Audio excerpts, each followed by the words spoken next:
Hello folks, welcome back to World War II TV, and we have done it. After nearly 2,000 videos, 1,700 of which are live streams, we have made it to 100,000 subscribers. In fact, we stormed through it the morning, Sunday morning. It was the time we went through the barrier. We're now 167 beyond 100,000. So fantastic. I'm really pleased. And what's really interesting is over the last month or two, about 60% of the viewers of World War II TV have been new people, which is great. I don't know why particularly. It's just good. That doesn't mean I don't, and I'm not grateful to all the hardcore, loyal audience of the first few years, but for some reason, we've got lots of new people. But JD's comment up there. Thanks, JD, for helping get me over that final hurdle. I thought it was going to... we were going to just dragging there for so long. I thought we were never going to get there, but thanks to you and Mag and others for pushing it, we made it. So here we are. So because we've got a lot of new people and because we've reached this milestone, I thought it would be appropriate before I take some of your questions to just talk a little bit about why I think World War II TV works and some of the things that I am sort of principled about and not going to be changing. So it won't take long, this. I'm not going to get bogged down on this, but here are some of the things. Firstly, is the faith in long-form content, because JD is in the sidebar. It's hard. Videos over sort of 20 minutes are hard to push. YouTube doesn't really kind of favor them. It prefers the shorter content. YouTube is trying to compete with TikTok and other platforms, and the long form stuff is tricky to get going.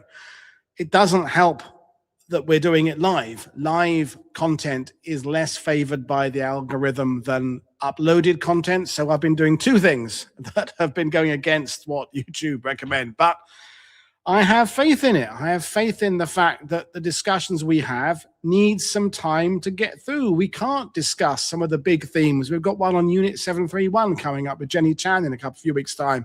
I mean, this is about the horrific, experiments the Japanese did on people in World War II. You can't cover a subject like that in 10 minutes. Tomorrow we're looking at the Pacific campaign with an author who's suggesting that it is the central campaign of World War II, more so than the ETO. Again, what's the point of doing that kind of conversation in 10 minutes? It needs a long time to get going. So an hour plus is always going to be what we're doing. So basically, a lot of what I'm saying in this bit now is about having perseverance and determination in sticking to what I always wanted it to be.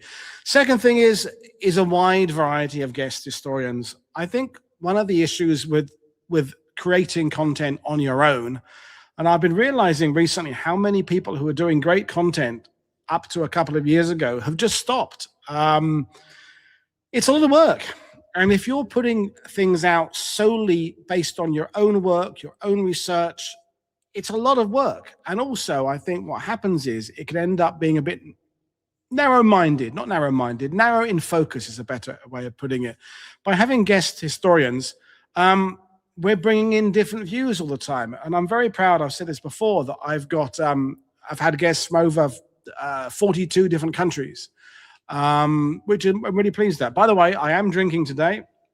I'm having a rather boring IPA, Wingman, but it does have the Eagles Landed written on it, which I thought was the appropriate phrase to celebrate this 100,000 subscribers. So I'm gonna have a sip of beer now. So the other thing about having the guest historians is it keeps it fresh. It keeps all the ideas coming in, people with different points of view. We've done 4 or 5 shows about Hiroshima and Nagasaki. Ian McGregor was one. We had Paul Ham on. We had Ewan Thomas on.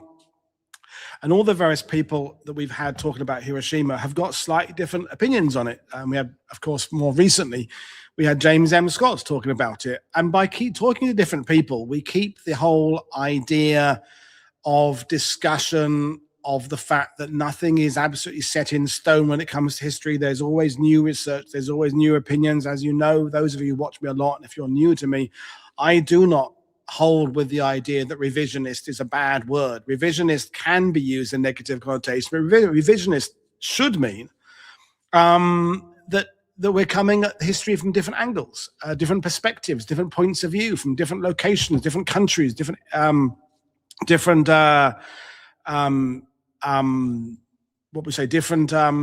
perspectives. And I'm very grateful that a lot of the people who come on as guests stick around. They stick around in the sidebar,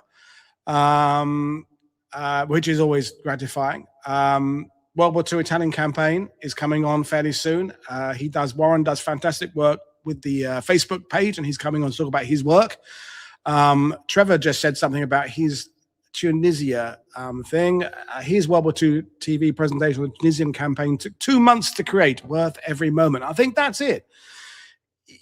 This is the thing about the whole torrent of AI that's coming in is that one of the things that's coming on my Facebook feed often recently is this thing where AI will write you a book. You know, you can put your name into an AI created non-fiction book. Well, I mean, it's going to be crap, isn't it? I mean, it's just going to be crap.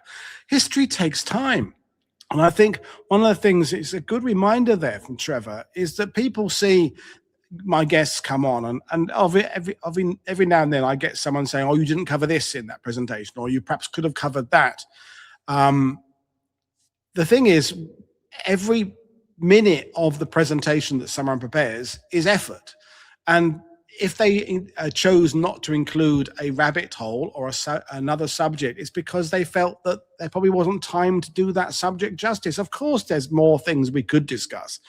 The point is what we're discussing is really good. Slow down the comments coming in, folks, because I'm never going to get to them if you keep firing away. I mean, I don't mean that. Keep on commenting, but don't expect me to find all the questions if you're chatting away to each other. But you're welcome to chat away to each other. So I'm contradicting myself. So the guest historians is fantastic. You have different perspectives, different points of view, and that's how it will always be. It won't just be me blathering on my own. I've stuck to the same format. In style and format, I don't change my my thumbnails very much. Maybe they're a bit old-fashioned. Maybe they're a bit conservative and old-fashioned.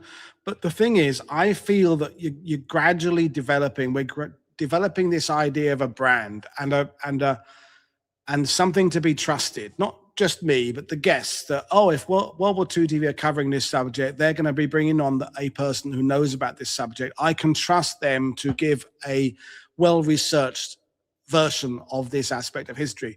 Doesn't mean that the viewer has to agree with everything that the historian says, but they will understand that historian has put the effort in to create that product, to bring that book, to bring that presentation to us. And I think sticking to that consistency is important, because it's it started out retro and it's still retro. I mean, people come on to a PowerPoint and talk. There's a particular chap who's been commenting on a few videos recently saying, oh, there's not enough graphics, there's not enough animations, there's not enough footage. And I just have been politely saying, well, then this channel isn't for you then. With all due respect to this person, if that's what you want, if you want the 10 minutes, all whistles and bells and animations and whiz bangs and stuff, then fine. That there's plenty of that for you on YouTube and elsewhere. But we are a channel where I speak to a historian and we thrash out a subject for an hour and 15 minutes, something like that. And yes, there are lots of images, and sometimes there are a few images, but the point is it's the depth of conversation that matters. And so I'm very grateful that I didn't try during this 6-year process of trying to always do what I think the audience would be wanting, or what the algorithm says I should be doing. I've stuck to what I think is the right way to do it. So consistency in style and format, which also connects to what I just said. I've never chased and farmed for clicks. I know creators who are desperately trying to cash in on the latest fad, the latest this, the latest that, and people, they've tried to do things that maybe they're not suited to. I've tried a few things over the years. I've done a few reaction videos. They were a bit of fun, but basically, I've realized that just stick to what I do, stick to the basic principle of speaking to people about subjects that they know about. And I think that's why it works. People are not beginning, they have learned that they can trust the format, they can trust the guests, they can trust World War II TV to not be out there farming for likes and just, doing the virtue signaling and this, that, and the other. Oh, aren't veterans fantastic? Get out our tiny violins. We're not doing that. We're analyzing history. So that has taken me longer maybe to get to 100,000 subscribers by sticking to my guns. But I think in the long run, I think it'll work. It's the tortoise and the hare, and I'm the tortoise, I think, in this. Keeping it live. Keeping it live, I think, has been a fantastic part of World War II TV's success. And that is because of you guys, is because if you listen to a podcast that's been recorded, sure, there's fantastic information on it, and you can maybe do a comment afterwards. But I personally cannot watch a football game if it's not live. Sometimes if I'm out or I'm working when Ipswich are playing, that's my team, folks, I can't, watch it on catch up. If I know the event has taken place, I can't watch it. I just don't, because I know that me shouting at the TV isn't going to make a difference because the game is already panned out. And there's not a direct parallel to World War II TV, but I like the fact that you guys, when you're watching a show live, and obviously a lot of people can't watch it live and they watch it on catch up, but those who are here for the shows, and people get up at ridiculous times of day across the world to watch these shows, is that you're part of it. You're participating in the chat with each other. You're participating in the chat with me. I cannot, of course, get to everybody's questions every time because we'd just be here for hours. And I select the ones that I think are going to push the story forward and not derail it too much. And it's good. And when I can't get to your questions, you're very good at now answering them yourselves, essentially, which is really fantastic. So that keeping it live, which is not, as I said a few minutes ago, it's not the way that YouTube recommended. Live streams are not the best way of pushing the algorithm forward, but I like doing it, and I will keep doing it. Which brings me to the building of a loyal community. You guys and gals sitting out there watching in World War II TV land. I'll have another sip of beer. I've told you all many times before, I had no idea when I started this how important the community aspect would become. But it rapidly became an important factor. And you can all give yourselves pats on the back for being both welcoming to new people in the sidebar, but also you will group together and make sure that people who come in spouting, Holocaust denial nonsense or whatever it would be, you make sure they know that that's not how we play here. I will always give people who come in a bit of a chance, because sometimes the first or second comment can be misunderstood, lost in translation. But I am eventually quick to hit that button and block people if they turn out to be weird. But you're very good at bringing people in and making people feel comfortable here. And I think it is, I don't want to use sort of too much modern terminology, but it is a safe space. I think we're very good. There's a lot, if you spend any time, folks, on some of the World War II Facebook groups, there's a lot of anger and hostility. There's a lot of people who they don't just want to correct someone. They want to humiliate the person while they correct them. And sometimes I follow a Facebook group where it's called People Incorrectly Correcting Other People. And sometimes the correcting person is actually not correcting the person. They're getting it wrong as well. You guys are very good at keeping it polite. I think I've helped influence that by setting out the way I wanted this channel to run at the very beginning, and you've bought into that. There's been a few people who've not stuck with the channel as viewers because they don't like that aspect of it. They don't like they want a bit more arguing, because there are lots of people out there who just want to get involved in arguments on the internet, and whether or not they win the argument is not as important as the fact they're getting people's attention, the attention seekers. So you guys are very good. So I'm going to not only thank you once again for helping me get over the 100,000 subscriber hurdle. And hopefully it won't take as long to get to 200,000. Hopefully it won't take 6 years. I'm hoping it'll take maybe a year. That would be nice. And then who knows where we'll go beyond there. So I'm thanking you for getting me over that hurdle, but also thanking you for creating the environment that we have created together to make it somewhere where people can feel safe. And there's still more work to be done within the World War II community. And I still feel there are some people who are too shy to join in the sidebar. And if you're one of those people, if you're a younger historian, if you feel that you're not worthy of joining in, well, yes, you are. Absolutely, you're worthy of joining in. We're all on it's not a race. It's not that we are all trying to get to the finish line of understanding World War II at a certain time. It's a process. There's no beginning and end. And we're all on that ladder somewhere. And I am learning every day. I learn from you guys. I learn from my guests. And it's no bad thing to admit that we are lacking in knowledge on a certain aspect, and to want to know more, and to bow to those and give credit to those who know a little bit more about the subject than we do. So, you're a great community, and I hope things will get even better, and we'll become the kind of space where people do want to step in. And yes, I have to deal with people. There's a dickhead I'm debating. Well, he's made a few comments on one of my World War II TV videos about women didn't serve in World War II in any capacity. It's a feminist lie, which is just absolute complete nonsense. And it seems this guy just has some inbuilt fear of vaginas, which is very.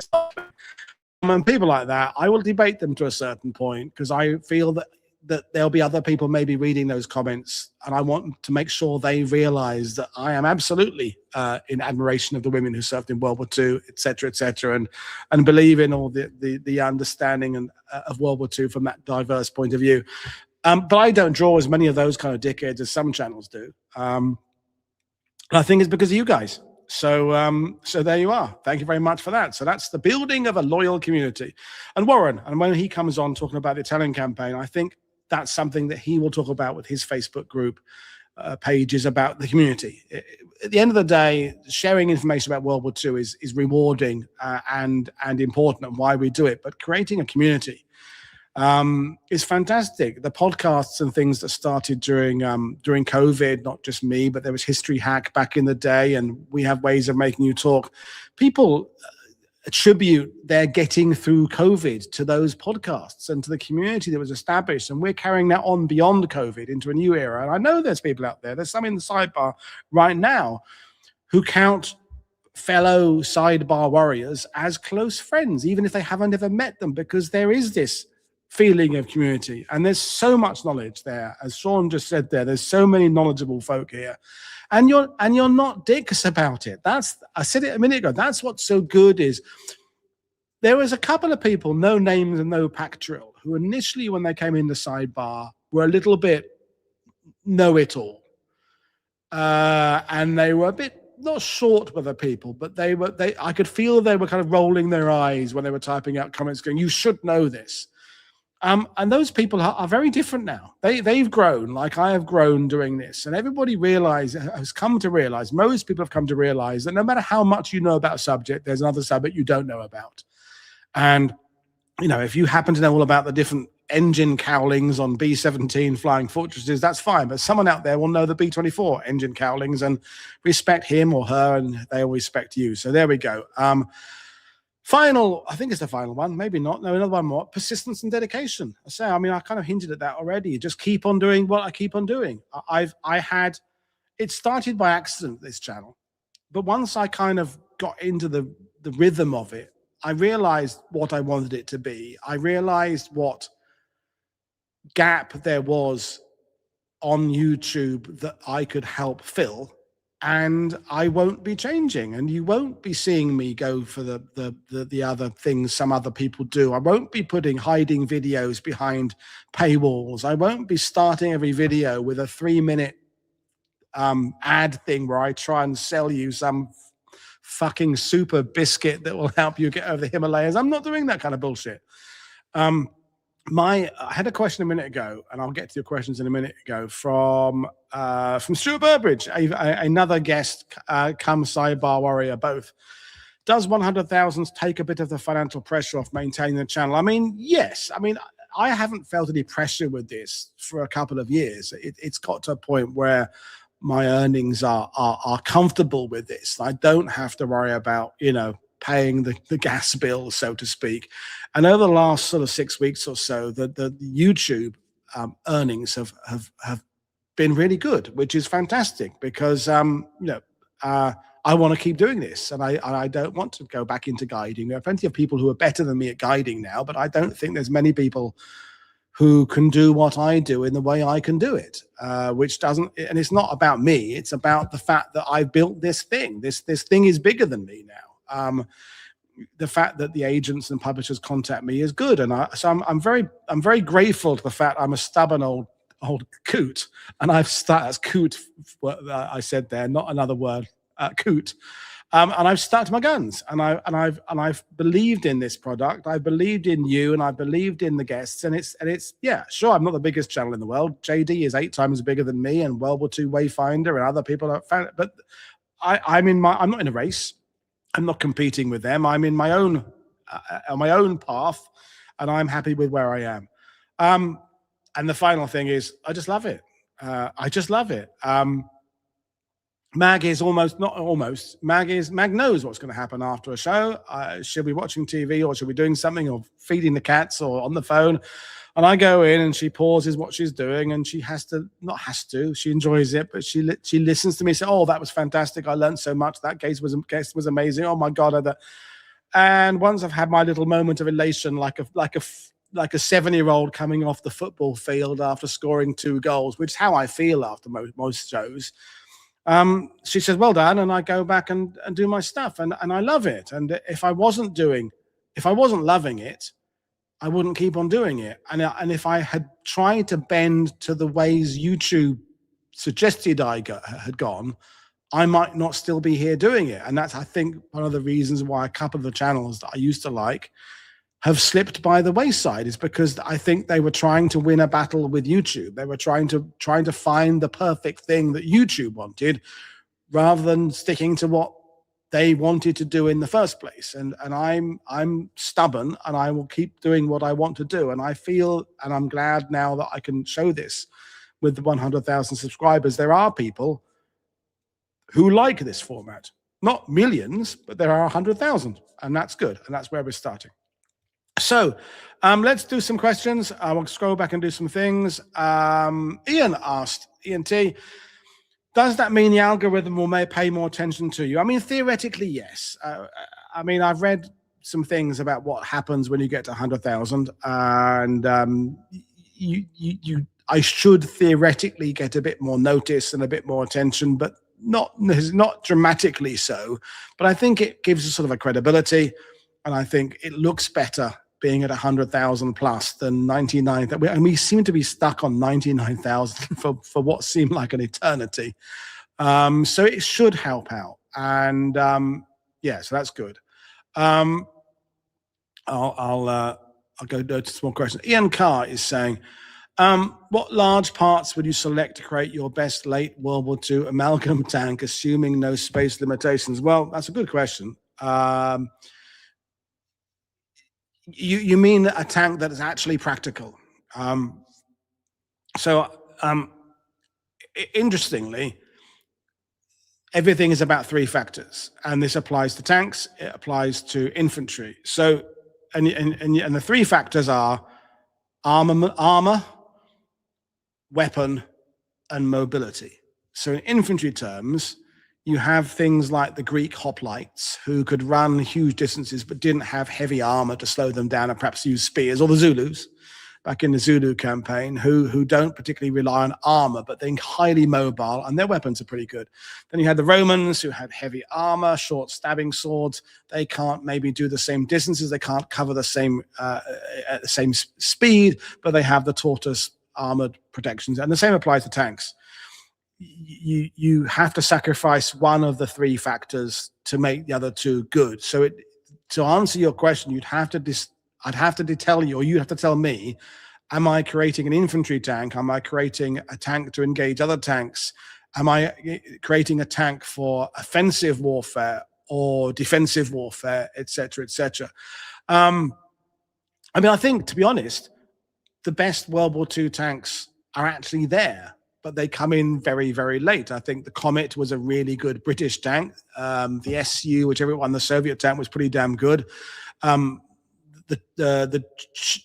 Chieftain that comes in after the war was a good amalgamation of things like that. And the Americans were the Pershing, or the Chaffee that kind of then evolved into the Walker Bulldog. So I think actually the various nations had just about reached these compromises, and they had started to get to the idea where they knew, okay, this is a tank that's going to move fast. It's not going to necessarily be able to withstand lots and lots of enemy, rounds hitting it, but it can get itself out of trouble by nipping off at 30 miles an hour. So I think my interest is, I like the infantry support tanks. I like the idea, and maybe that's because of the kind of the first readings I did about tanks in the Great War. I like the idea of the Churchill pushing across, Hill 112 in support of the Somerset Light Infantry, or the Stuarts in Burma or Borneo, or something like that, supporting Australian infantry.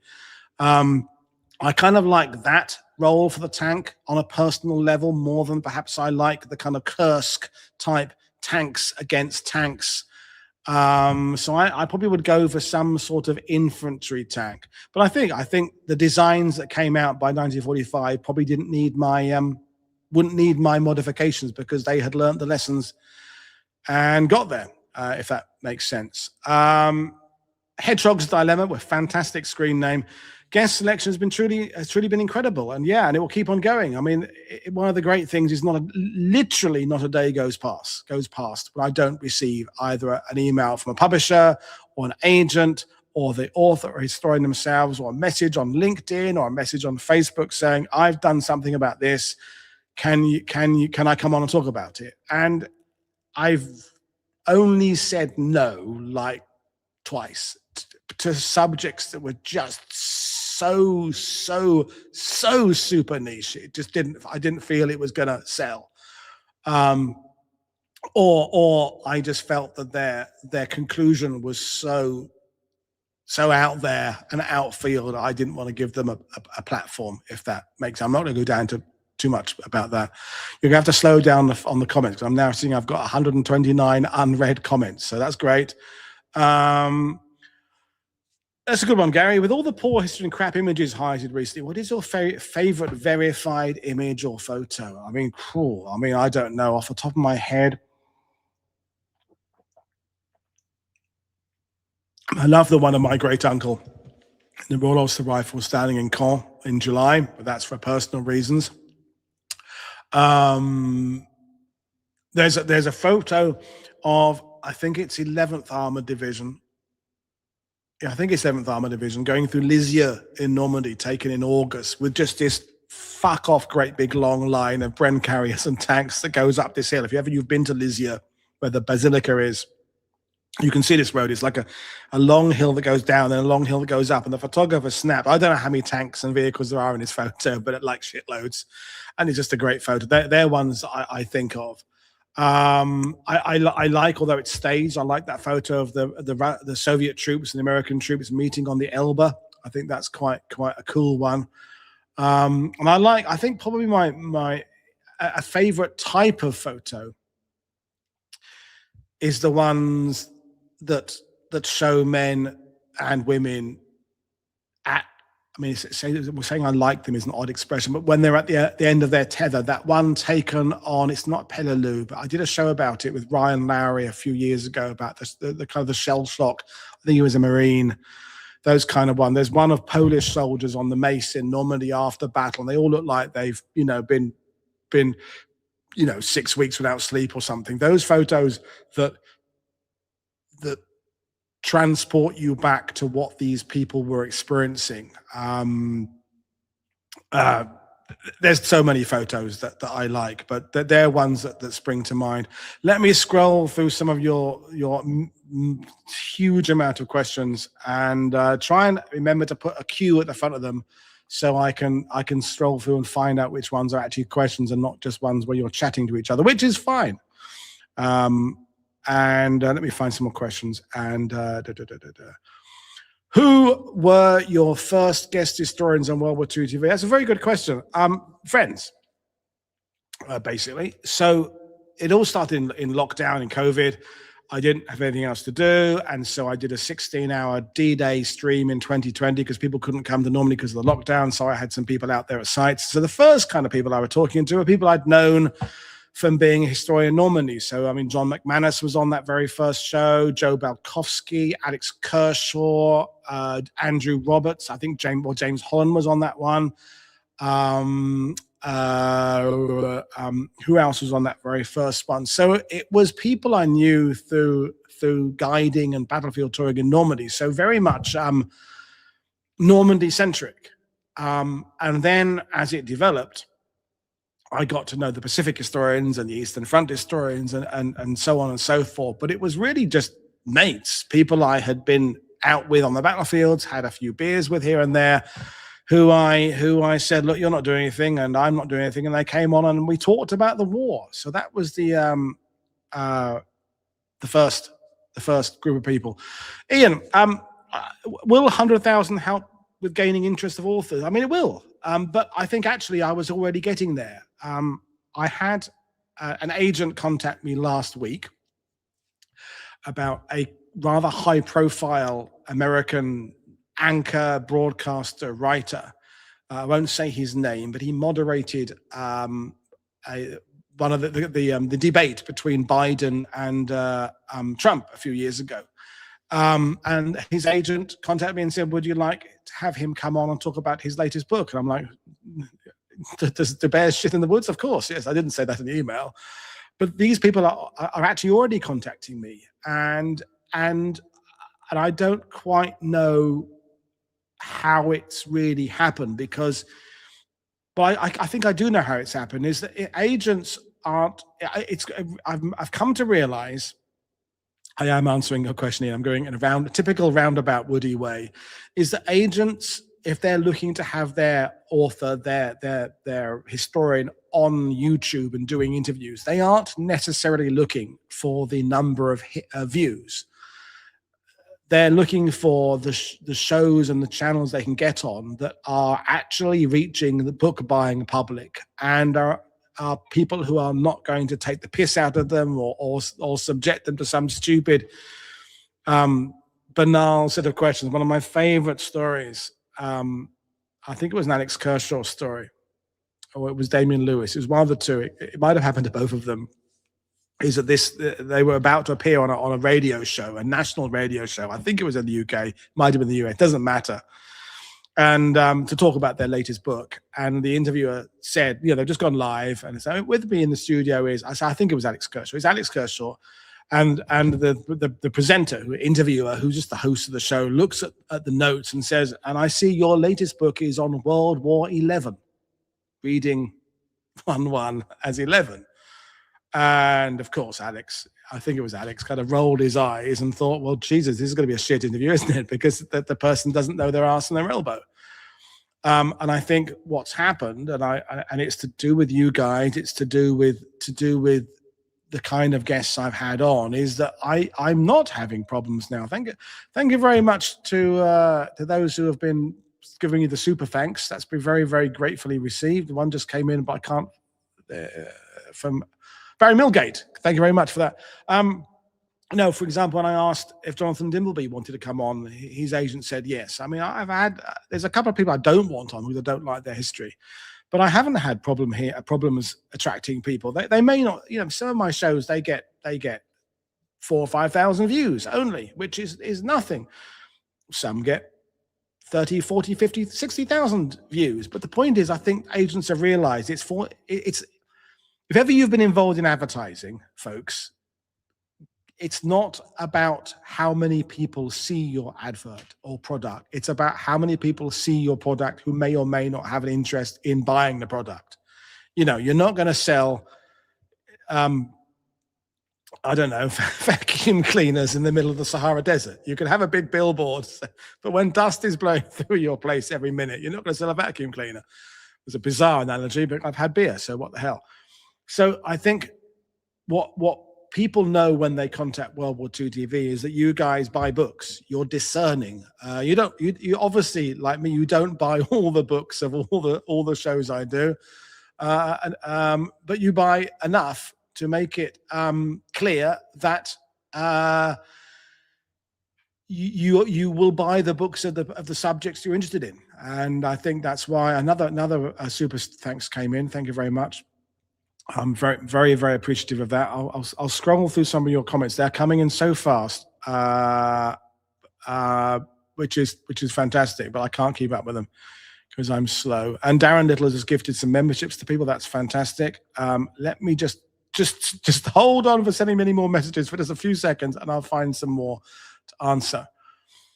This is a nice comment from Seamus here. Hi, Woody. I just wanted to let you know that you and your guests have inspired me to try to become a history author myself.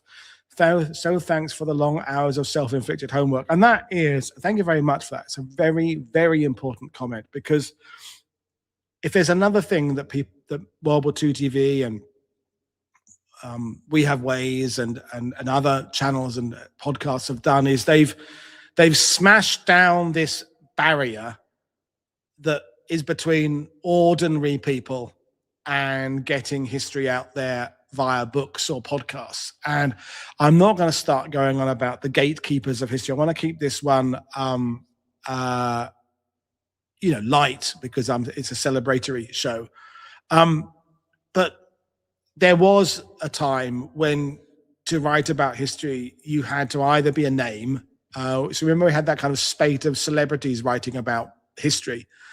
When they gave that show, there was Danny Dyer in the UK did a series of shows about whatever it was in history, and it's like, because he's a name, and books came out by people who presented a series, but weren't necessarily the historian, but they were the on-screen presenter. So they would pen a book, or someone would pen a book, and they would attach their name to it.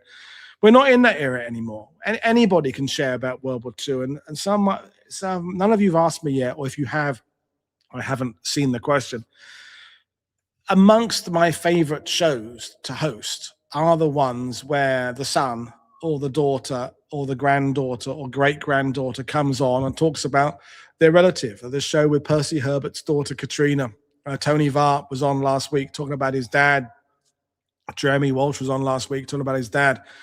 The history is fantastic, of course, that they present, but what's really cool is the fact that they're sharing their own family history with us. And I'm a prolific user of Ancestry to trace my lineage and my family tree. And the point is, it's all about connecting with people. There's no point doing all that work and just keeping it on your laptop, on your computer. It's putting it out there for someone else. Someone else might be interested, because we share all these relatives. And so they are some of my most favorite shows to host, because you're taking what's personal research, but you're making it everybody's story, because everybody is finding that connection with it. And I've had it several times where people, when they're talking about their relative, and maybe it's a relative who died in World War II, and yet they're so caught up in the emotion of it, they start crying a bit in the middle of the stream about someone who died 80 years ago. Well, that's extraordinary. It's fantastic.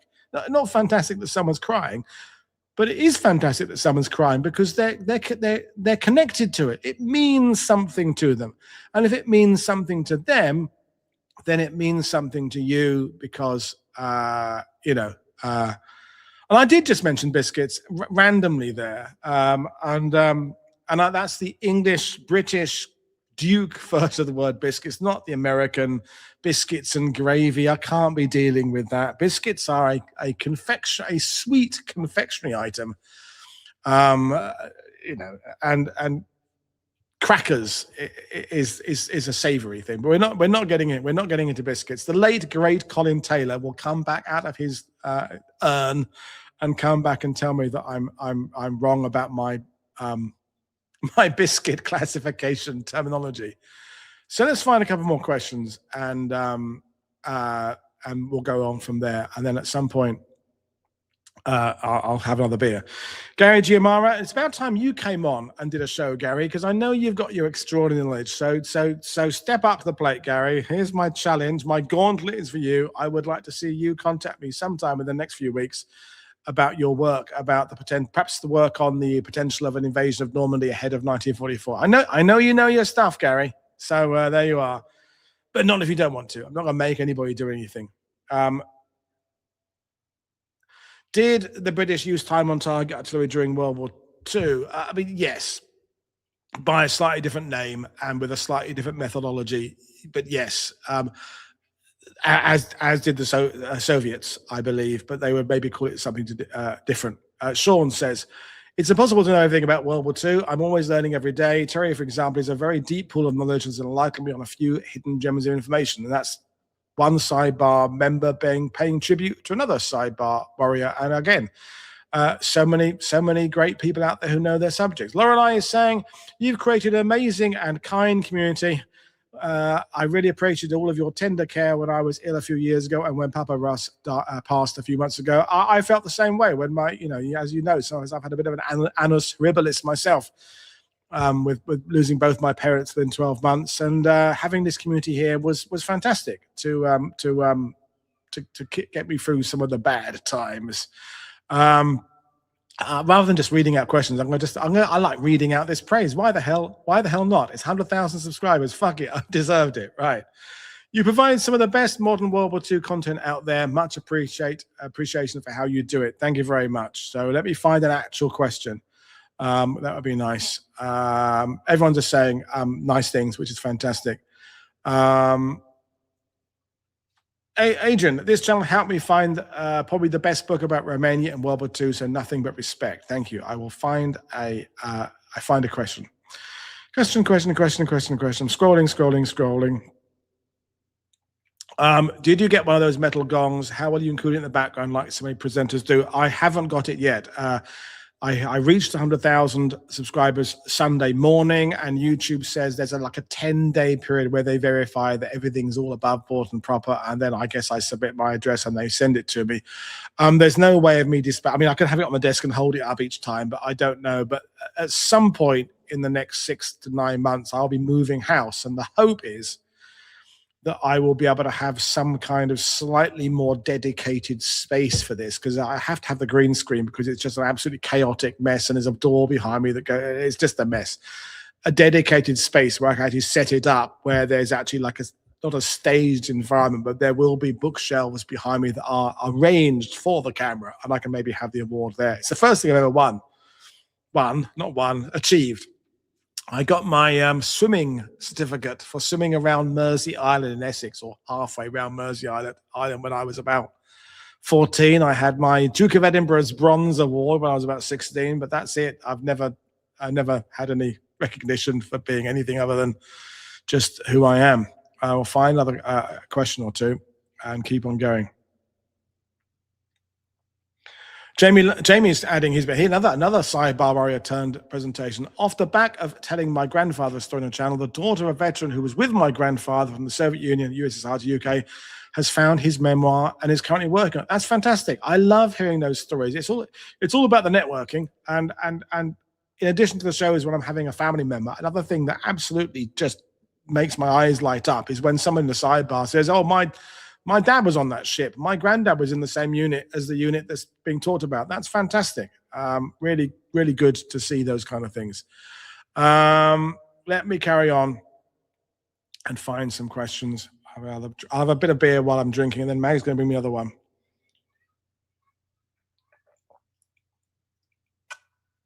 Comment from JD. Just for the sake of context, 98.7 to 99% of YouTube channels will not reach the milestone that you just reached. Quite the accomplishment when you consider this a history channel. Well, that's it. As you know, JD, pushing history is not the easiest of things to talk about on YouTube. But you're doing very, very well at it, and I'm doing all right at it, and I'm very pleased. This is an interesting comment. Robert, how did Allies get things and people into Switzerland, or did they?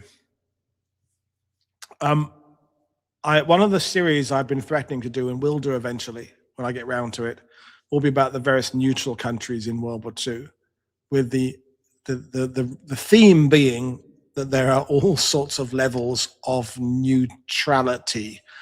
And you at the good end of neutral, if you're an ally, is, for example, Ireland, who provided tens of thousands of volunteers for the British forces, even though their country was neutral. They rescued Allied pilots. They denied things to the Germans and don't believe the bullshit about the Irish helping U-boats. That's all nonsense.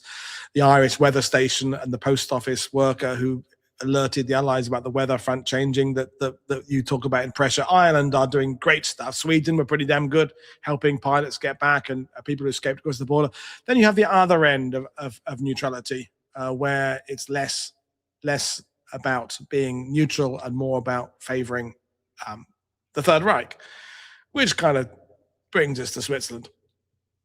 There's a book I've got about an 8th Air Force pilot, I think, or it might be a navigator, something about the Black Hole of Worm, something about a place in Switzerland, who was interned in a prison in Switzerland, and not a prisoner of war camp after being shot down, a prison alongside, rapists and murderers, and was subjected to all sorts of shitty abuse in there because the Swiss locked him up. And the Swiss did repatriate certain numbers of people, and I don't want to go down a massive rabbit hole on this, but until I do a dedicated show on it, but the Swiss were kind of a bit relaxed about letting the Germans run trains through their country and a little bit less relaxed about letting the Allies do stuff. And so it's a very complicated one. And then there's the other thing about, allegedly, cover myself legally, that there's all the Jewish gold and money that sits in Swiss bank accounts that don't get me started. I'll keep on going. Find other questions. Would you ever collaborate with John from World War II Wayfinder? I mean, yeah, I've known John a long time. I've known John for years. I've had drinks with him at the pub. Yeah, I mean, he's plowing a very successful path in the type of work that he's doing, which is sort of similar to the JD type. Go to a place, talk about the history, upload a video. John doesn't need any help from me. He's doing incredibly well. He started a lot after me and has overtaken me considerably. I know John and have done for a long time. We exchange messages periodically. I can't remember the last time I bumped into him. It was probably a couple of years ago. But I've known nothing against working with John. But I don't know that there's anything particularly on the horizon. There's Barry Millgates. Thank you very much for the super thanks there. I'll keep on scrolling through and find some more questions. I see Caswayne is playing on the language thing. The elite 2nd Regiment had a mopping up objective, good tank country, a milk run, but stalled with inflating sniper fire, forced to defilade by a bombardment with 100 casualties. And point, sit there, you go to the top of the class for using all the cliche terms. You didn't mention sniper, but apart from that, really good one there, and I enjoyed doing those shows. Let's find best balls out hero in an action in Normandy. Well, August the 6th was the anniversary of Sidney Bates, Victoria Cross, Basher Bates of the Norfolk Regiment, who earned it down inland, not terribly far away from Veer, by storming an enemy machine gun with a Bren gun. He was balls out, heroic. Jimmy Monteith on June the 6th on Omaha Beach up at WN60 Springs out. I mean, there's all sorts of balls out bravery. You get the guys who aren't necessarily being firing a weapon, but they're pulling wounded men back in. They are extraordinarily fantastic.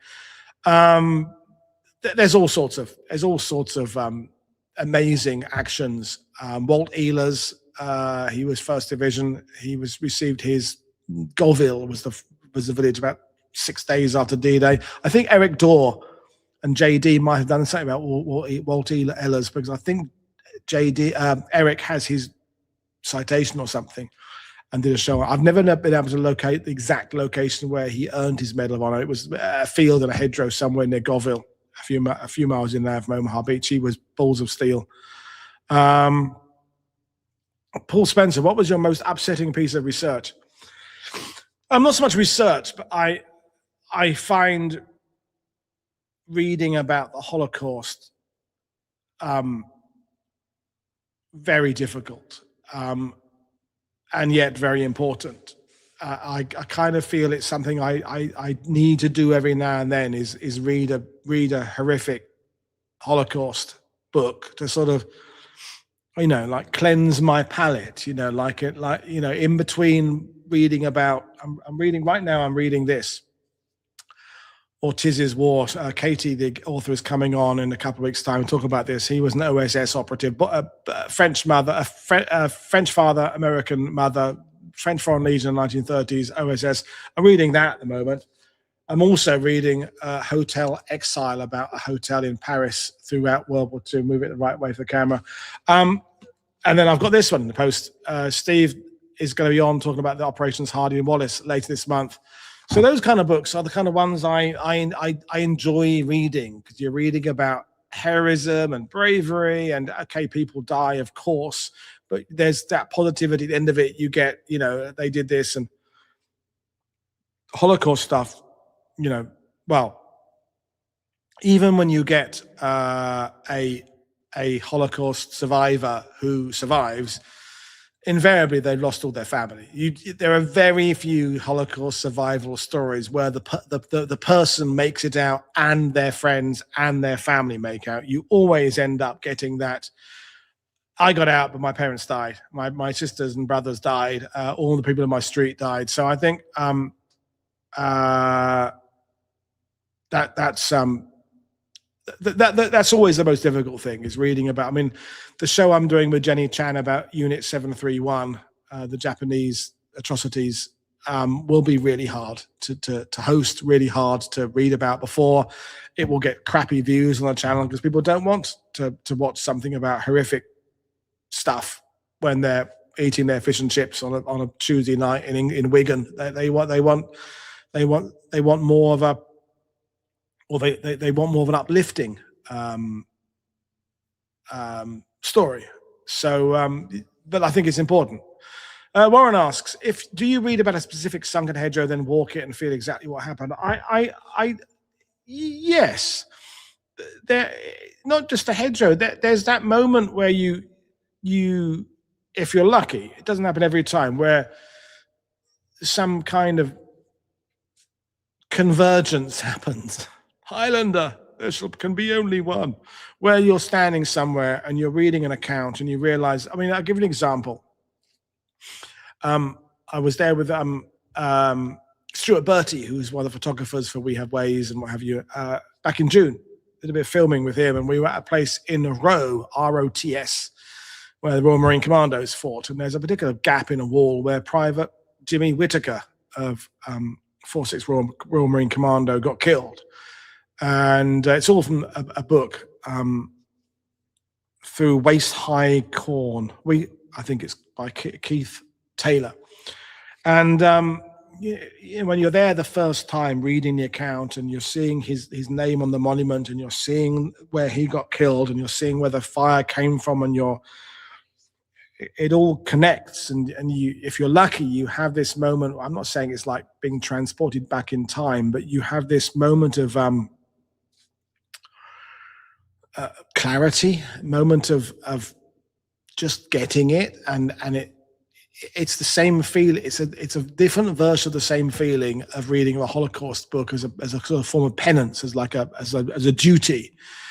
Is that, I would like to think that most World War II historians have pangs of guilt over capitalizing, making money off the back of sadness. I know tour guides have that feeling, when you're taking people to cemeteries every day and saying, here's where it's grief tourism. But you tell yourself that you're educating people, and you know that you're doing the right thing. But if you didn't have some kind of, am I taking advantage of this person's death by taking people to this grave? Am I because I did it yesterday, I'll be doing it again today. But I think if you're doing it the right way, it's rewarding. So another question, a couple of you asked this. Do people just give you free books? I mean, well, sort of, yes. I mean, that sounds like I kind of, the way you worded that, like I sort of don't deserve it as such. But yeah, I mean, Osprey and other publishers will send me a little box of 4 or 5 books that they have coming out this year. And then over the course of the year, I will interview the 4 or 5 people who wrote the books that I get. So yeah, I do get probably 3/4 of the books I get now are free. But that's because, and it's not, sometimes it's the author themselves who sends it, which is at their expense. More commonly these days is the publisher. The publisher will send out what they call media copies. So this one I just showed you, the Peter Ortiz one. If you look at the top there, it says advanced reading copy not for sale, because it's the version they will send out. They will print a few copies, just check that the photos are coming out. Okay, sometimes I think it applies this one. They print it on a slightly cheaper paper for the advanced reading comment. The same also. Here is James M. Scott's. He was on last week, Empire, or the week before, Empire of Action again. See there, it says advanced reading copy, so it's not actually uncorrected proof. So that's often the way I get them, and it's all part of the process. And Warren says, "Thank you, Paul. That makes me feel better." I mean, and it's okay to be emotionally overcome when you go to a battlefield. It's okay to not quite know how to articulate what it is to be standing there. It's okay to kind of be confused about it. You know, you're both proud of what the person did, but you're also sad that that person didn't make it. And it's all. Paul Reed just says that you can have profit with honor. I think that's a good way of putting it. You know, we're doing a job. You know, it's about having the right attitude to it. And I've known the odd tour guide, I've known the odd author who I think is solely in it to make money, but they're very rare. The great majority of people I've met are very, very, grateful they get a chance to write about something, talk about something that was so monumentally important. I'll have another sip of beer, and I'm going to ask Mag, "Could I have another beer, please, Mag?"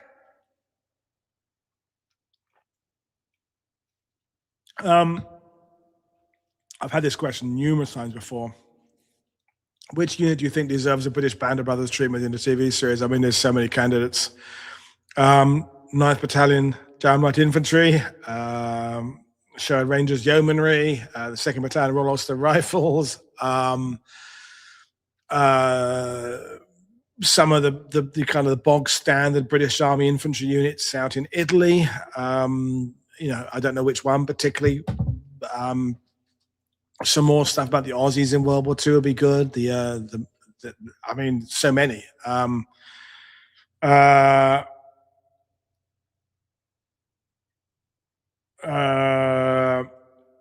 It's an interesting one. Why do people often not think that soldiers in Pakistan and Bangladesh fought in World War II and it was only India? Well, they, at the time, it was India. Only post-partition with the establishment of Pakistan and Bangladesh. So yes, when it comes to World War II, we use, thank you, Mac, we use India because that was, I mean, and India was part of Britain. It wasn't even a separate Commonwealth country like it is now. It's its own country, and so is Pakistan, so is Bangladesh, so is what's the other one? There's a fourth, isn't there? Anyway,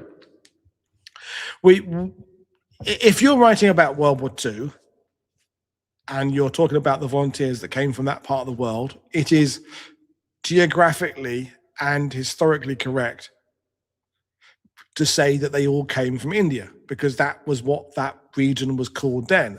Then the author might change, go down and say, and that includes people from what is now considered Bangladesh, what is now considered Pakistan, and then Gorkhas being separate to Gurkhas and Punjab and what have you. As Dia Gupta said on her show on Friday, Indians is a term that applies to a huge array of peoples below that, culturally, caste-wise, class-wise, language-wise, religious-wise. So I think most people understand that there is context and there is more a nuance to that, but at the time Pakistan didn't exist. Pakistan the peoples. So I see what you're saying, and it would be good for people like myself to always include. It's like when we talk about the sometimes I'll do it myself. I'll say Russians because it's shorthand for the Soviet Union, but the Soviet Union includes all the people from all those different regions that made up the Soviet Union. So it's there. Anyway, thank you for that question. Seamus, in your opinion, are there any units or commanders whose skill sets and attributes were better suited to a different campaign than the one they actually served in? I can't think of anybody offhand, but I think there are certain people that didn't seem to do as well in different areas. I mean, General Alexander moved around quite a bit. Auchinleck moved around a bit. I think wherever you are, you need time to acclimatize both physically to the location, but also to the way things work there. And I think chopping and changing, moving people around. If we go back to football, it's the whole. Some clubs sack their managers too quickly because they haven't yet got used to the way that club works, and others, let them breathe and grow. I can't think of anybody off the top of my hand. Whoever the commander of 51st Highland Division were, which his name escapes me in Normandy, probably went into the Normandy campaign not thinking a bit too much about North Africa. Maybe some of the American 90 Division commanders were guilty of not adapting to Normandy very well. I'd have to have a think about that one. I will think about that one. Yeah, I'll go and find some more questions. Sander from his own history channel, which is way more than me. Just a huge congrats for you hitting 100,000 subscribers. You hit that about a year ago, I think, from memory. Have I had any fellow historians on your tours? Yeah, that's how I got to know some of them in the first place back in the day. I've been on their tours and they've been on my tours, or we've co-guided tours.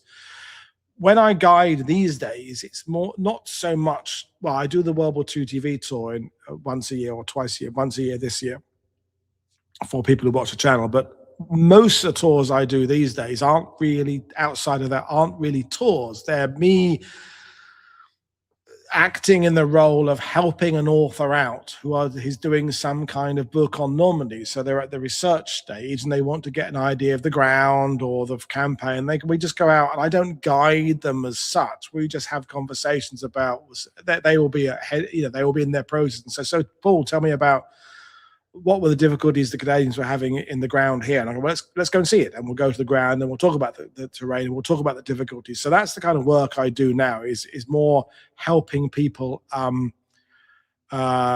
with their research. What's going on with shipping now on to 1 million? Well, yes, I'm not going to hold my breath, but yeah, that would be fantastic to get to. Well, maybe not, because maybe that much success would bring its own headaches. If I got to, I don't know, 250,000, that'd be fantastic. I feel that would be an achievement. I could live with that. I could live with 100,000. That'd be fantastic. I'll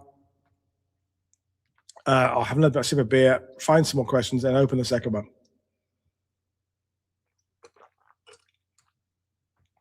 So, Capo, would a Band of Brothers story on the Eastern Front work because of the scale and less available documentation? I don't think it would work. I don't think it would sell. It would sell to people from that part of the world, but I think with the current climate and what's going on in Ukraine and the Russians, I think a big series.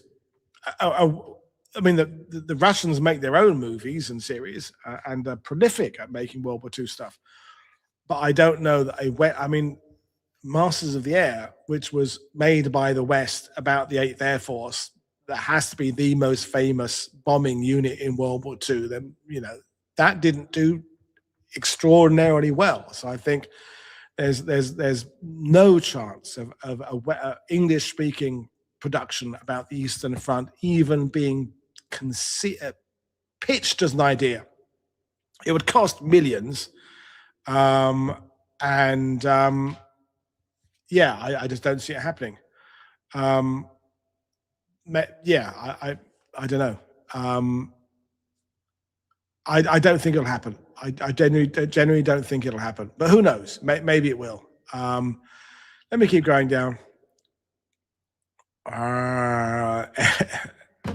Bud there, our artillery expert. Patton at Nancy. Well, recently I got involved in a bit of a spat with some people on A Myth Too Far on Facebook, where someone posted the question, who's the best commander of World War II? And the 4 options were Patton, Rommel, Zhukov, and Montgomery. And you know already who won. I mean, the great majority of people just said Patton. And I wanted to do some sort of snarky comment saying, for those who are saying Patton, what are you basing it on? Because I think they're basing it on the movie and reputation and just what they think, not on Patton. I'm not saying Patton was entirely bad, because it would be wrong. He did some things very well. He also did some things very, very badly. But there's a lot of mythology about Patton, and he was the general the Germans are most scared of, and no, that's bullshit. He covered the most ground. No, that was Second Army under Dempsey. Then second, I think, is Simpson in Ninth Army. Patton did not cover the most ground in Third Army. What is a case is Patton had the highest casualty rates of any army in the ETO.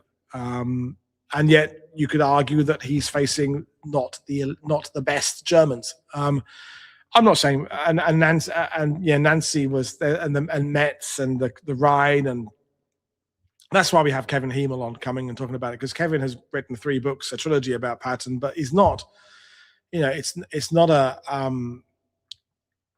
oh, Patton was brilliant set of books. It's a Patton could be great, brilliant, and Patton could also be terrible, because like most of us, he was a human being.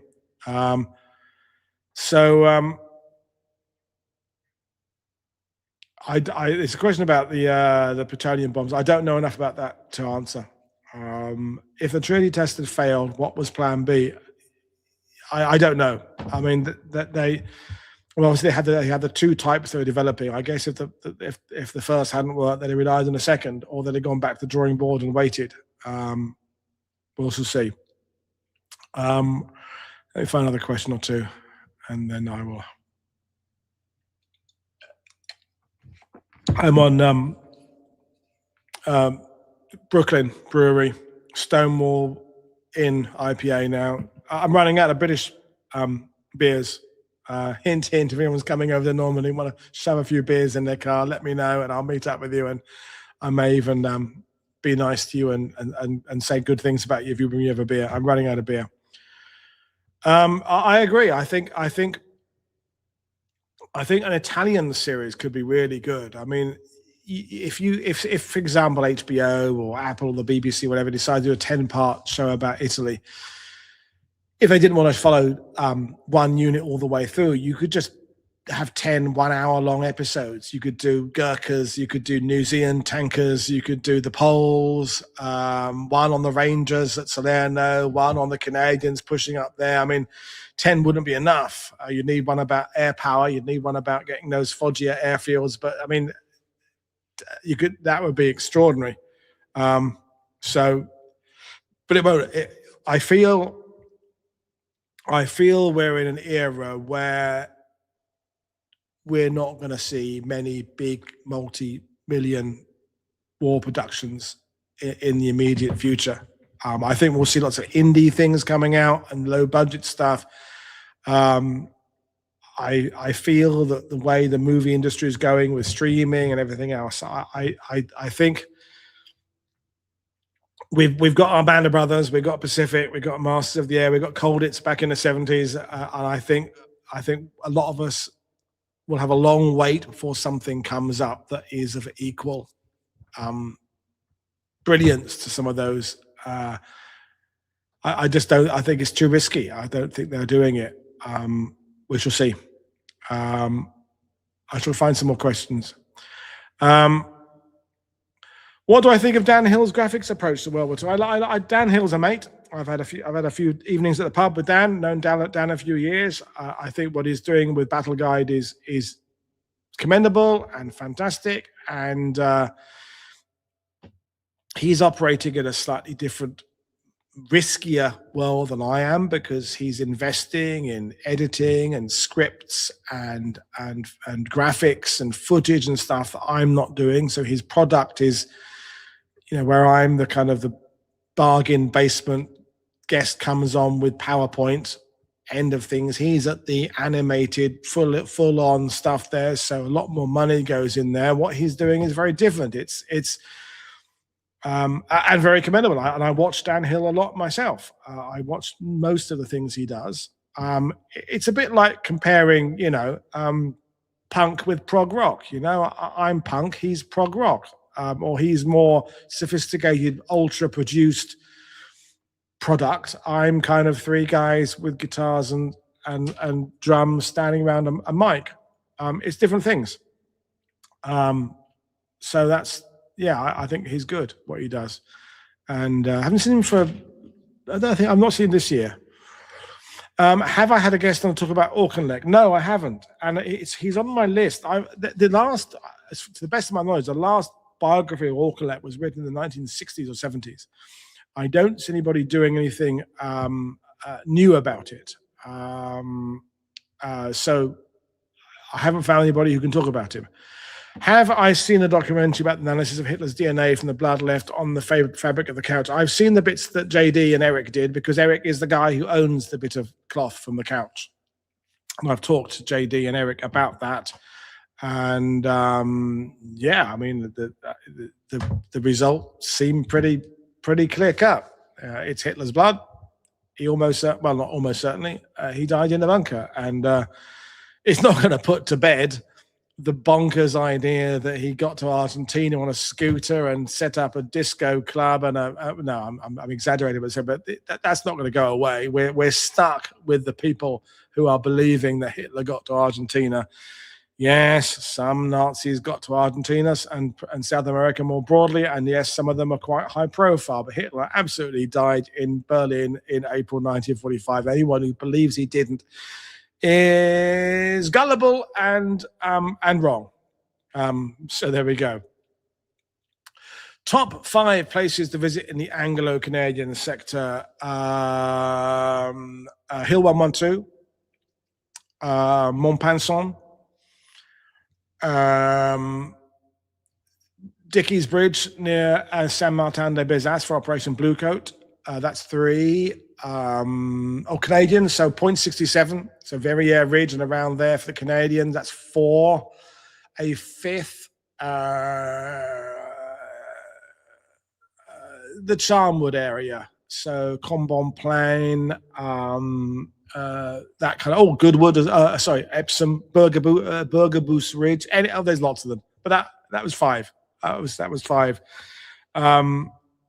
You'll notice that they're kind of from the inland July and August battles, because that's where my interest particularly is. Can I mail you a book if I ship it in a case of beer?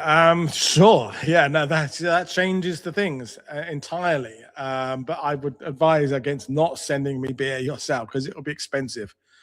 Are there any plans for any panel shows? Yes, they are the hardest to arrange, because you got to coordinate people's schedules. And this year hasn't got, well, it has gone the way I hoped, in that I've reached 100,000 subscribers. Thank you very much, everybody. But this year has been very much more of a scattergun approach to putting shows on than I had probably planned.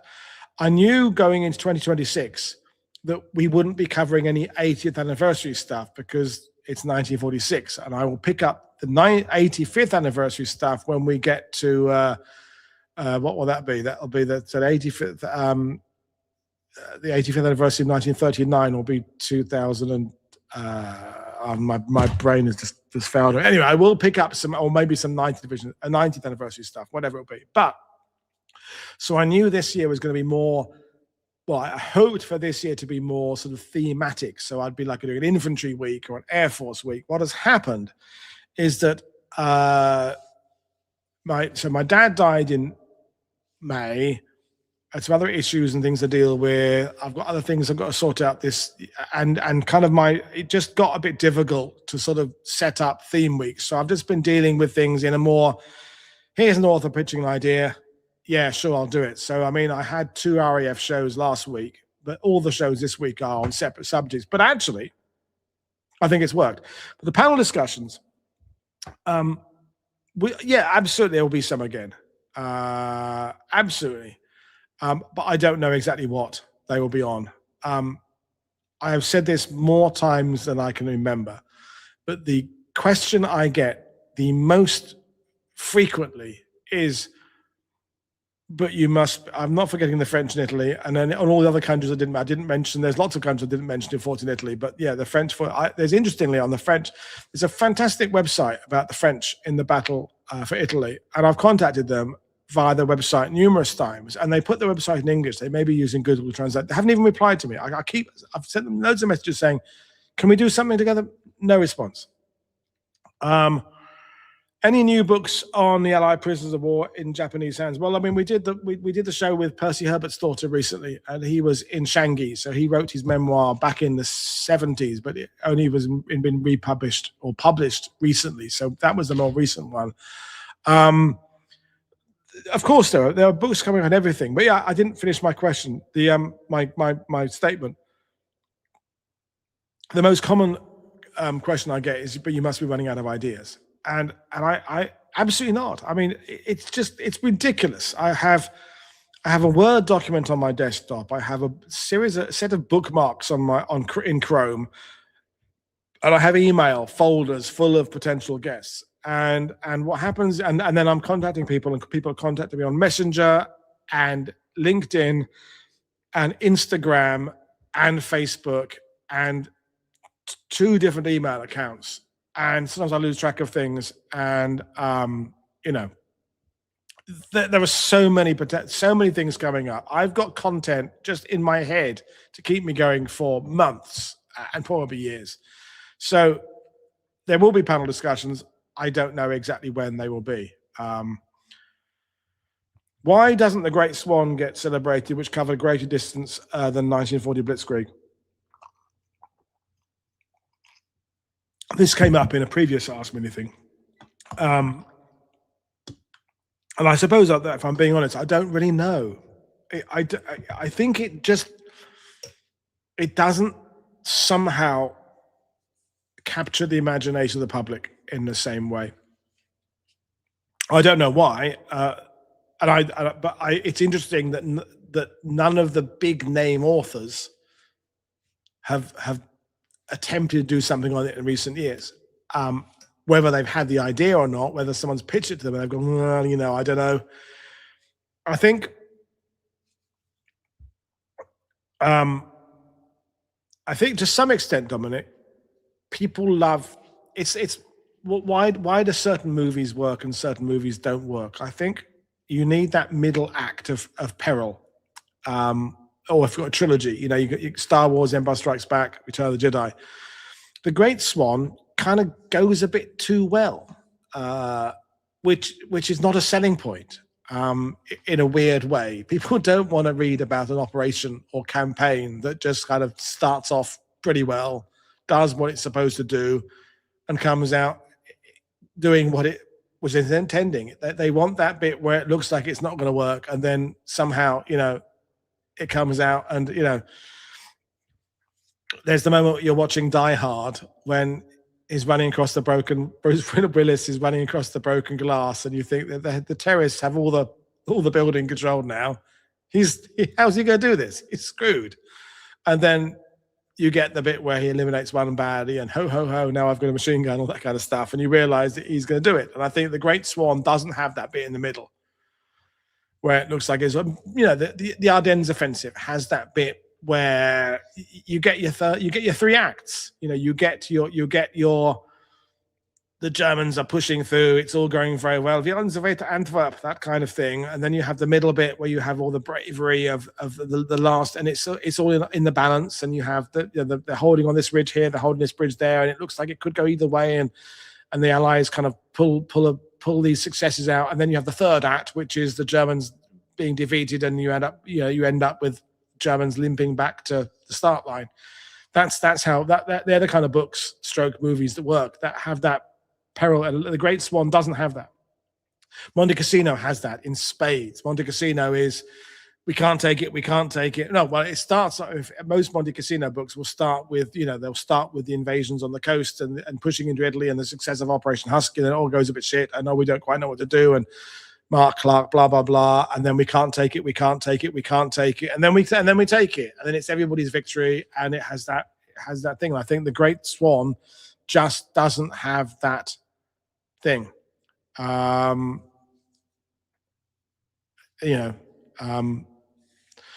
Interesting question. What do you think of the European cameramen for the Allies? I watched film and seems for the most part they film themselves in back areas. I think you've been watching the wrong films. There was some incredible film taken by Allied cameramen. When you say European, do you mean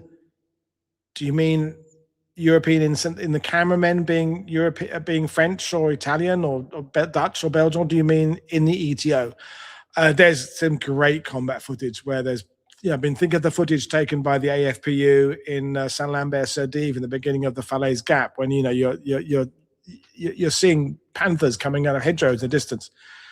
I think you've been watching the wrong films. There's plenty of films by all nations of real combat. What is the one World War II site you would most like to visit? I suppose it would be an extended tour of some of the stuff in the Pacific. I'd like to see Corregidor and Bataan and Manila in the Philippines. I'd like to get to Guadalcanal. I'm not anything like as well traveled as JD is. Those kind of things. I'd also like to see some Eastern Front stuff, but the thing is, I'm into things where everything is huge distances and countries that aren't easy to get to. But I've accepted the fact I won't get to see lots of them. But you know what? I just love finding new places, even if they're just down the road. Mag and I went away Friday night. We do that every now and then. We've got cats. Mag's working very hard as a tour guide. I'm doing my streams here. We are going away for a few days at some point later this month. But we find that we get a day where we're both not working, and we just go away for one night. And sometimes we book it very late, and we booked it very late, and we stayed in Broglie, which is near Bernay, which is sort of the other side of Lisieux. It's about an hour and a half's drive from where we live. And we'd heard of those places. Mag had been to Bernay before, but she hadn't been to Broglie. And you're there, and we found new monuments. We were particularly harrowing one I put on Facebook to a massacre, another massacre of the French by the bastard Germans, resistance fighters, but also children, and resistance stories. And there was a market in Bernay, so wasn't able. It was all full of market stalls, but so I wasn't able to match up a photo of a tiger tank in the street with the current location because it was too many stalls there. So I will get a buzz out of finding somewhere just an hour and a half away from home. Yes, I'd like to go to Stalingrad, Volgograd. I'd like to go to Bataan. I'd like to go to Guadalcanal and Saipan. But actually,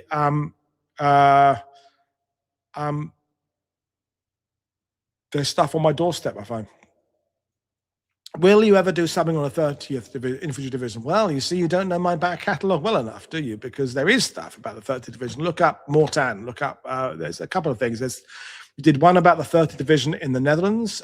We did at least 2 about Morton. So there are at least 3 shows on World War II TV about the 30th Division. So there you are. And I'm not saying you're being a snarky. Will you ever do something on that? I've already done it. I could do more. I absolutely should do more. 30th Division, one of my favorite units. But there is 30th Division stuff. Search. Go through the playlist. Definitely stuff there.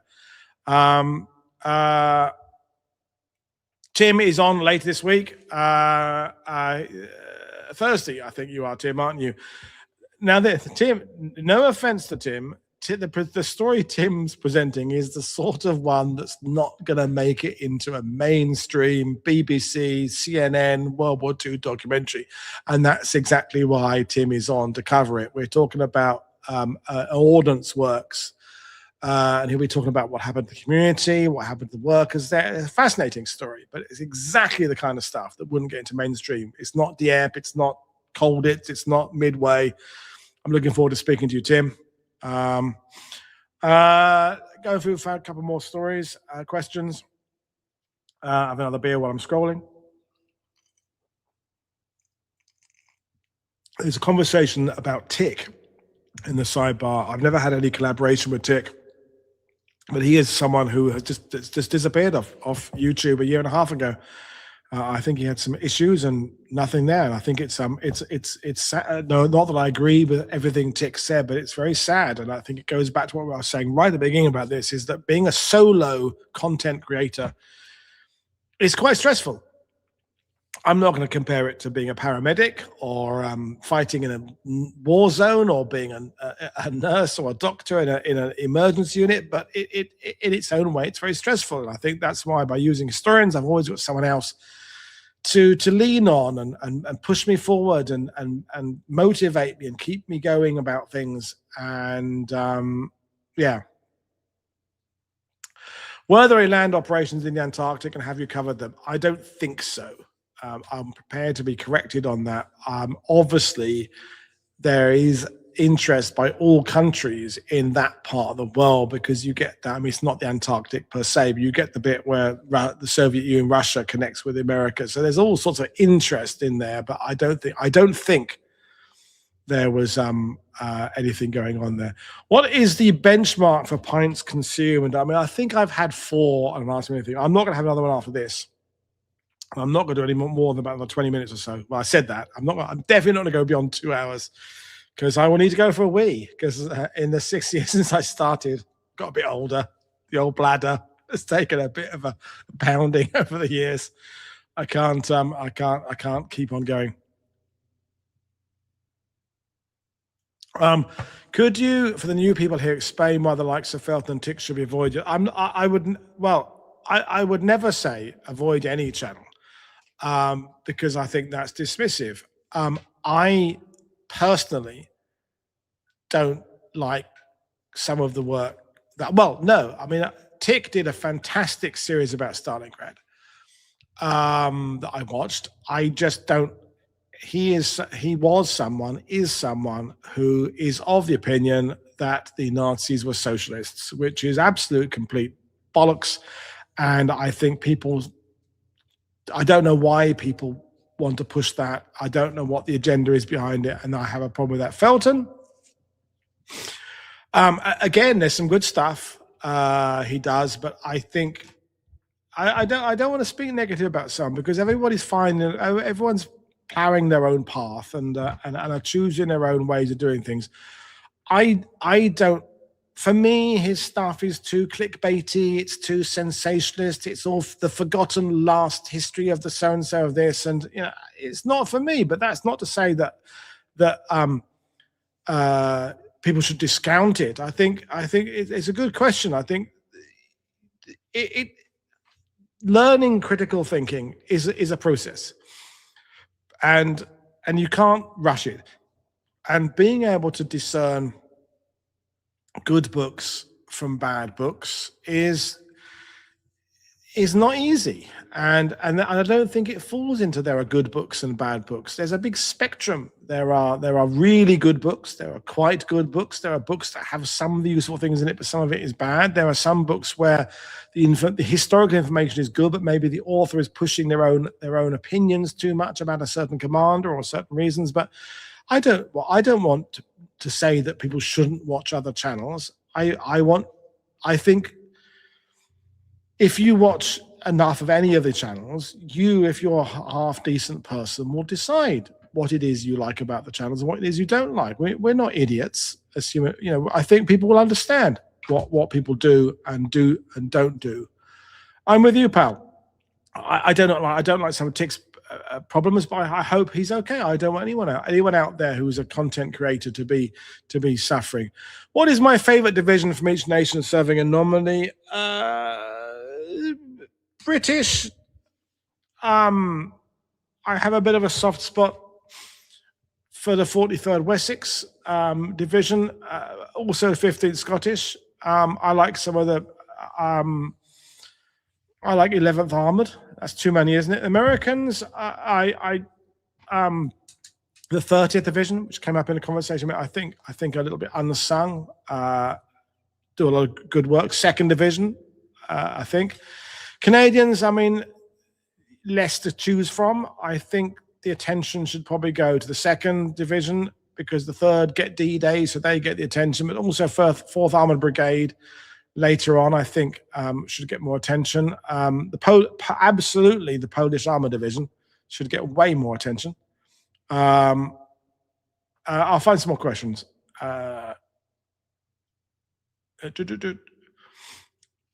Gary, I'll have a sip of beer while I'm reading your question.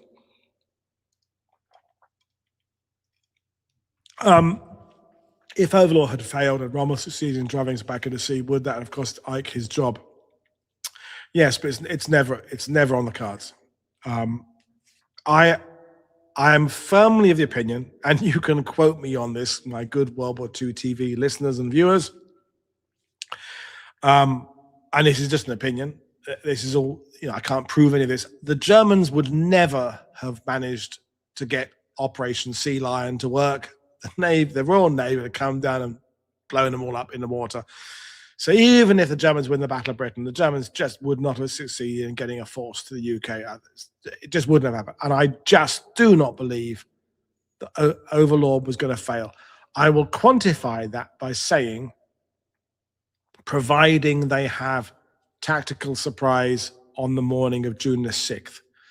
If for any reason there had been some massive, great security cock-up of monumental cock-up size, the biggest cock-up in history, if the Germans had found out somehow May the 31st, June the 1st, that the Allies are coming to Normandy, at that point, there is the possibility, I think, of the Germans defeating it.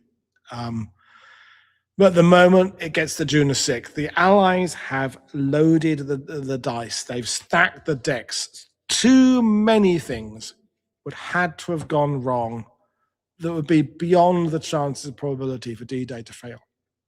The Allies have got air superiority, naval superiority, masses of guns on those naval ships, well-trained men, wave after wave of things coming in. They have ultra to understand what the Germans are doing. The Germans are split over all of France and all of Belgium.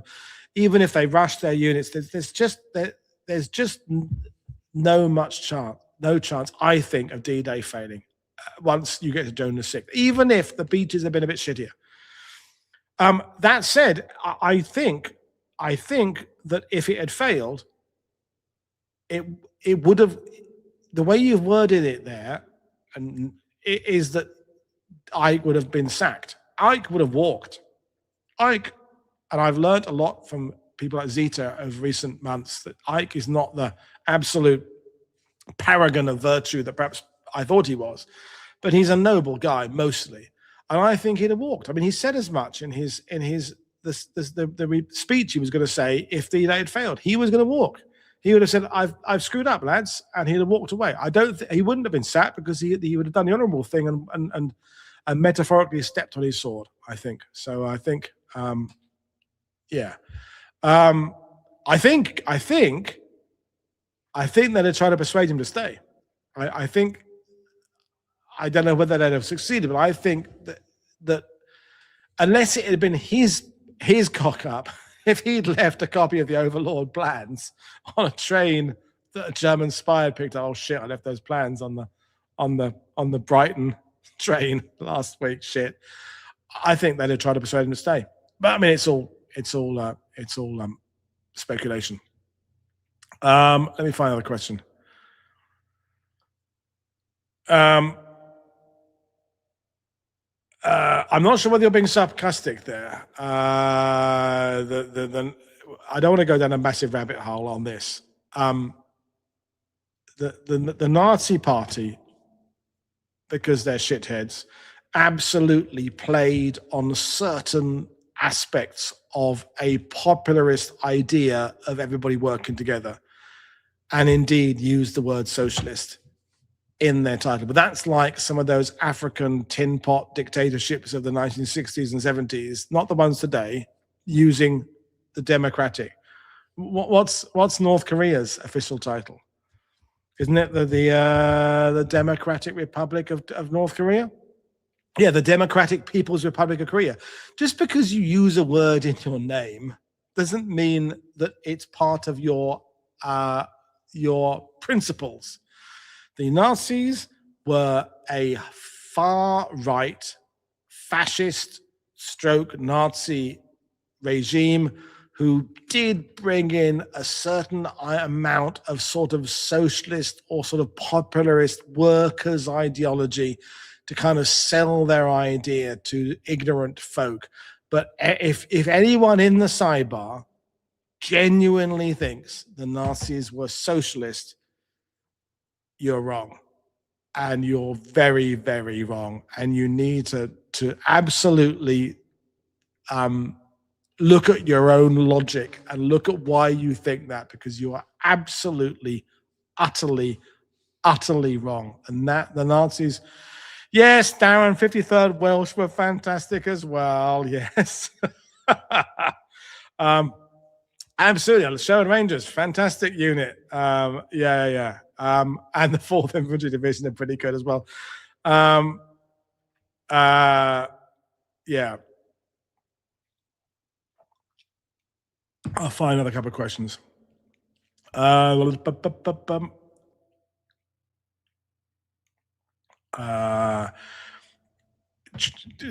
Pregnant pause while I'm trying to find something. Who is the most little-known unit normally which deserves attention? That's a very good question, Gordy, but actually slightly more complicated to answer. Probably the fact we're all guilty of focusing on frontline, tanks and infantry and fighter pilots and all that kind of stuff. Someone mentioned Johnny Johnson a minute ago in the sidebar. The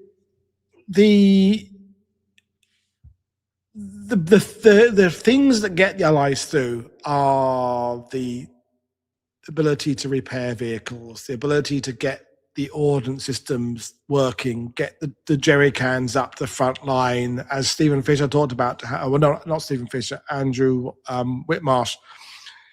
The bakery LCTs, the catering corps, the American ability to have combat engineers and British repair bridges and Bailey bridges, all that stuff. The logistical support, I suppose, is the aspect that just doesn't get enough credit. But then it sort of does. If you read the books, if you read the Peter Caddick Adams and James Hollands and John Buckley's and James Robert Menace, all those units do get the credit. It's just that we're all a bit, we like to hear about GIs running through, French towns and killing Germans and British infantry and Churchill tanks going over fields and wheat fields and knocking out Germans. But it's the people behind, the shaft of the spear that is very important. Who is the guest that you most want to get on the show and but cannot get, and why? Off the top of my head, there's an Indian historian who's done some fantastic work, who I've emailed a few times and just haven't got a response. There's another chap whose name escapes me who just doesn't do, he wrote Robert, Forchick or something, wrote about Code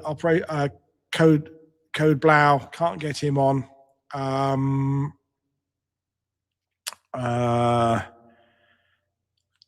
There's someone else I can't. Tom Hanks, I guess. I have tried. Mark Hamill, Luke Skywalker, who was in Big Red 1, tried to get him. Love to. I'll talk about that film. 2 questions about D-Day. Ian Carr, implications of one D-Day beach failing. It doesn't derail the plan. It causes a hiccup that would have been resolved. If the Americans get driven back off Omaha, which I don't think was going to happen, it would take the link up longer. But you've got British commandos already 7 miles west from Gold Beach. Within a few hours of a couple of days of D-Day, you've got the 101st Airborne and cavalry units from 4th Division would have been pushing. It would have hindered things. It's not going to stop things, in my opinion. Would D-Day have failed without the Airborne? No, but it would have been a hell of a lot tougher. But there is no scenario where the Airborne would not have been part of it. From the very beginnings of the planning of it, going back to the General Morgan aspect, it was always an idea about holding the flanks with special forces of some kind. So it just never. The D-Day plan would not. By late 43, the earliest, but by early 44, the Allies have all these assets. They have air superiority, they have Ultra, they have commandos, they have airborne forces, they have the COP teams, they have the midget submarines, they have the resistance network in France, they have the intelligence aspect, they have you're not going to do Operation Overlord without using all your assets. Oh yeah, we won't bother with them. We'll just go.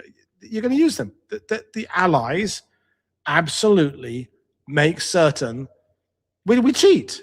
Effectively, we cheat. We don't cheat. We go onto the pitch, the football pitch, the proverbial football pitch of D-Day with 22 players against the Germans 11. That's what we do. We're like, we just. And we know, and we've read your team sheet as well before, and we've had spies at your team meeting. We know what your tactics are, and we know what your game plan is, and we've got twice as many players as you. And by the way, we've got Churchill tanks or whatever. It's just going to work. D-Day's going to work. So the people are still talking about the Nazis and stuff. Yes, Prit will be on.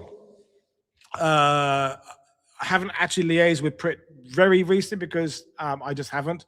But the next Prit appearance, I hope, will be him and Lottie, his daughter, doing their book, their recent book on Poland, and then I'll have Prit back again. Hopefully, he never says no because he's a nice guy about his latest Leningrad book. So Prit will absolutely, well done for spelling his name correctly.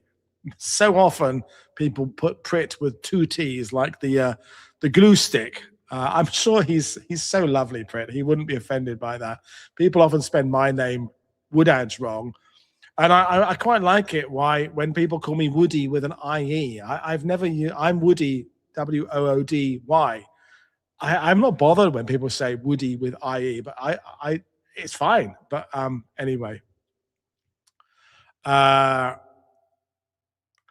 Is there any word on a Brad Pitt Tom Hanks collaboration? Not that I know of. I don't think Tom Hanks is finished with World War II. I mean, I think he will want to do more stuff about World War II.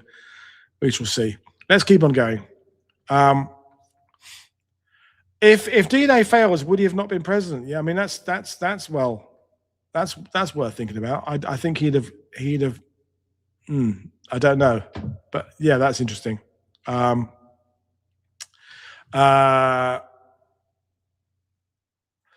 When I was young, your home country was often referred to as Great Britain. Is that an outside the UK thing? How British all well, see, Mag would now, if she was in this room, she would now roll her eyes because Great Britain and the UK are both synonymous and at the same time not the same. It gets complicated, and Mag, being French, just thinks we're all being a bit silly about it. Even though I will try and explain it now, and people will say, no, you got it wrong, Paul, because there's debate about it. So, right. The British Isles is the geographical region. So like the Americas, right? So Ireland is technically part of the British Isles, but some Irish will say, no, we're fucking not, Woody. They will say we're Ireland. So they're both wrong and right at the same time. The United Kingdom and Great Britain are slightly different in what they include, and that isn't even consistent between certain things, right? So sometimes in certain sporting things, Great Britain is England, Scotland, Wales, and Northern Ireland, but sometimes it's just England, Scotland, and Wales and doesn't include Northern Ireland. In football, we play separately. So there's England, Scotland, Wales, Ireland, and Northern Ireland, although Ireland wouldn't count themselves anything to do with the fact there are 4 British teams around. They would say, but why are you including us in that same list? I'm doing it for the purpose of this. United Kingdom is, again, a slightly different classification. They're sort of they're sort of synonymous, but they're not. And there are, I'm reading AI. The United Kingdom is a political sovereign state that includes those same 3 nations plus Northern Ireland. So it's saying that Great Britain is not Northern Ireland. I mean, but people are going, no, it's because it's different. We're just awkward. We're just awkward, and we like being awkward. And don't get me started on Guernsey, Alderney, and Jersey, because they're both not part of Great Britain at all, but also sort of partly are, because they have the royal family, and it gets bloody fucking complicated. And let's not go down that there, because we'll have spent it has been bloody complicated. What I don't like is I don't like the use of the word England or English to refer to a wider set. It's a thing that the French and Dutch and Belgians can be guilty of, because English is the language we speak. So, and one of you said earlier about the Anglo-Canadian beaches, which I didn't pick up on, because in that sense, we wouldn't use Brito-Canadian. We would use Anglo, but that's Anglo to do with Angleterre, the French word, Anglo-Saxon, blah, blah, blah. I don't like it when a French tour guide would say, we're going to go and see the English beaches, because they don't mean English beaches. They mean the English, Welsh, Northern Irish, and indeed some Irish who are fighting with the Northern Irish, or the English, or the Welsh, or the Scots. Scots on those beaches. The King's Own Scottish Borderers are Scottish on those beaches. They're not English. The Welsh Borderers, the Welsh Regiment, are not English. They are Welsh as part of United Kingdom or Great British Forces. So there we are. There's still a debate about the Nazis and socialism. Gordy, did I ever watch the Rise of the Nazi series? Yes, I did. I have watched it. Can't remember much about it, but yes, I did. Keep on going with more questions. Yes, Prit's coming on. Someone has to ask that again. Where do I see World War II TV in 2030?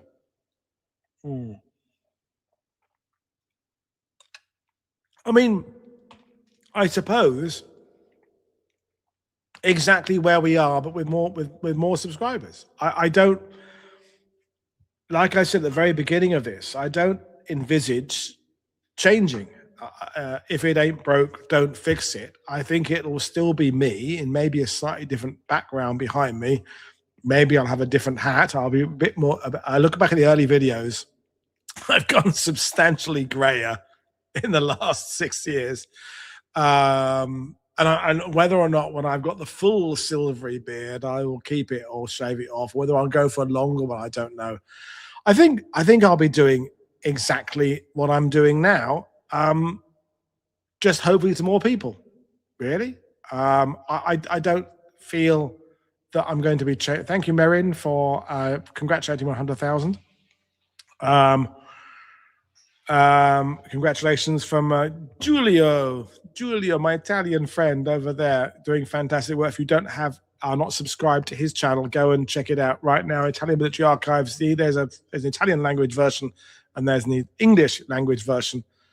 Go and check him out. I should invite Giulio. Send me an email. Let's think about coming back on, because you did. I'm sure you pitched a couple of ideas to me 6 months or so ago.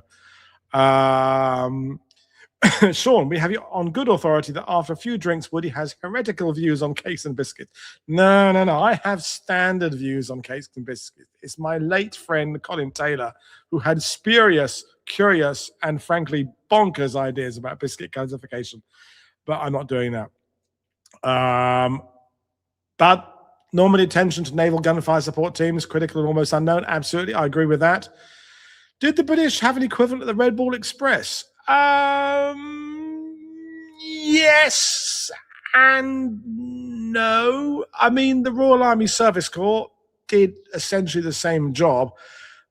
The thing that gave the Red Ball Express a uniqueness was the fact that they used a lot of African American drivers that gave it got it an attention that it wouldn't have received otherwise. It's at its base, it is a standard quartermaster supply trucking company, of which there were hundreds across the globe in World War II. And the Royal Army Service Corps had very similar things. What became interesting about the Red Ball Express is that because Cherbourg, by the time the Americans get there, was not at full capacity to work as the hope that as a size port they intended, that they set up the Red Ball Express teams primarily from Utah Beach with the one-way system and blah, blah, blah, blah, blah, because they were relying on the landing LSTs on the beaches to get the supplies up more so than Cherbourg. So the Red Ball Express became slightly more important in the grand picture than it would have done if Cherbourg had been in a better position. But it's at the heart of it, it's just a trucking unit, a pretty cool trucking unit that has a very interesting aspect, being African Americans, et cetera, but not in its own right unique. Keep on going. Can I get Brad Pitt on? I'd love to get Brad Pitt on, but I don't know that he'll add much to the conversation. But I mean, he could take his shirt off, and all you women viewers and some male viewers would get all excited about that. So, yeah, he'd probably get some. 56th Brigade needs some Normandy coverage. I agree. Final question. This is interesting. What if Rommel had got his way and had the Panzer divisions close to the coast on D-Day, vulnerable to naval gunfire? It's a good question, and at the same time, it's a question that that involves a deeper analysis. In that, for the Germans to have any chance, it's way more complicated than just giving Rommel his go ahead to move his units. The Germans have got to fundamentally overhaul their entire organization, and that ain't going to happen. They've built the rod for their own backs. They've got to the point where OKW and OKE and all that, they've got in this weird system where Hitler's always in charge, but also he's delegating to people. He's delegating to people that he trusts more than people who are necessarily good at their jobs, and blah, blah, blah, blah, blah. The Allied system, and this is what's fascinating, I think, is that there are books about, and people endlessly talking about Patton and Montgomery's rivalry, or how Bradley and Tedder didn't get on, or Tedder was sabotaging Eisenhower behind his back, or Lee Mallory didn't like this. And sure, yeah, absolutely. There were absolutely cracks, paper thin, hairline cracks in the Allied command. The German command is chasms of problems, and Hitler at the heart of it all, with his ego and vanity and ineptitude and drug taking and all that kind of stuff, is that the only way the Germans get themselves into any position where they can do something is a complete overhaul of how their organization works. And it isn't going to happen. It's too fractured and fraught, and the Waffen SS don't work like the SS, and the army don't like the Kriegsmarine, and the commanders don't like each other. Hitler changes his mind every fucking day. So yeah, theoretically on the one level, you give the release of the Panzers, it makes a difference, but you gotta change everything. How much of Churchill's writings messed up a true reflection of World War II? Interesting question, Ian. I think they'd only mess it up if the only thing you've ever read about World War II is Churchill's memoirs, you're going to get a very Churchillian vision of World War II. I don't think that his interpretation of it is a problem if you've read lots of other people. Do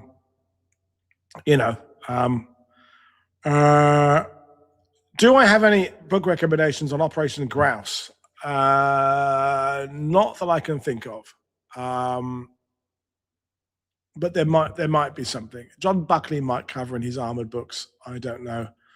I don't know. Let me find out a question or two, and I will bring things to end within 10 minutes, definitely, because I will need to go.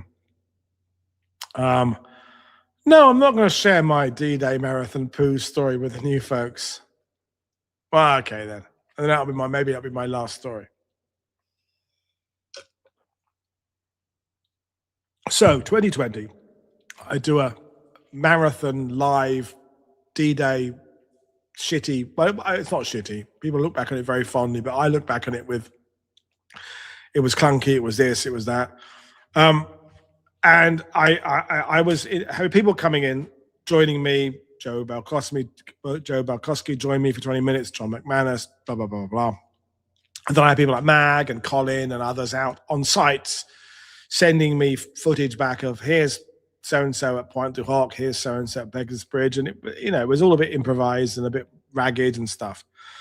Now going for a pee was fine because I knew that I could just leave it on Mag's camera at wherever she was that day and then go off and have a quick pee and come back because the toilet's just like 10 feet away. But being online for 16 hours, I knew at some point I'd need a poo. I'd need to go and pinch one off, right? So I looked at the schedule. I started streaming at 8 in the morning or something. I looked at it and I thought, okay, 3 o'clock in the afternoon-ish. That's kind of the time I'll need to. This is when the viewing figures will plummet now because is he going to talk about his defecation? Yes, I am, on request from Scott. So at 3 o'clock, I think it was 3 o'clock, James Holland was on. I knew James, so I said, Jim, look, and he was on talking about tactical air power on D-Day. So in my email exchanges, or maybe we're talking on WhatsApp or on a telephone call, I can't remember how now. I said, look, Jim, I'm probably going to use the time talking to you to go and have a shit. So in the show, if I give you a nod, I'll put it on your screen, carry on talking about air power, I'll go and have a shit, and I'll come back, and then when I'm back, I'll put myself back in the image again. And he said, okay, sure. He said, how long are you going to be? I said, I don't know. I'm a 50-something-year-old man. I might be a minute. I might be a bit longer. I don't know. Just deal with it. Now, if you look carefully and you go back and we'll find that stream and look at it, if you watch Jim's face, you will see the moment when I give him the nod and say, I'm off for a poo. Because he kind of does a little kind of, and then he carries on. And in the end, it was I wasn't too long. I came back and carried on. And it was seamless. Seamless. So there you are. That's the poo story of the D-Day stream. Question.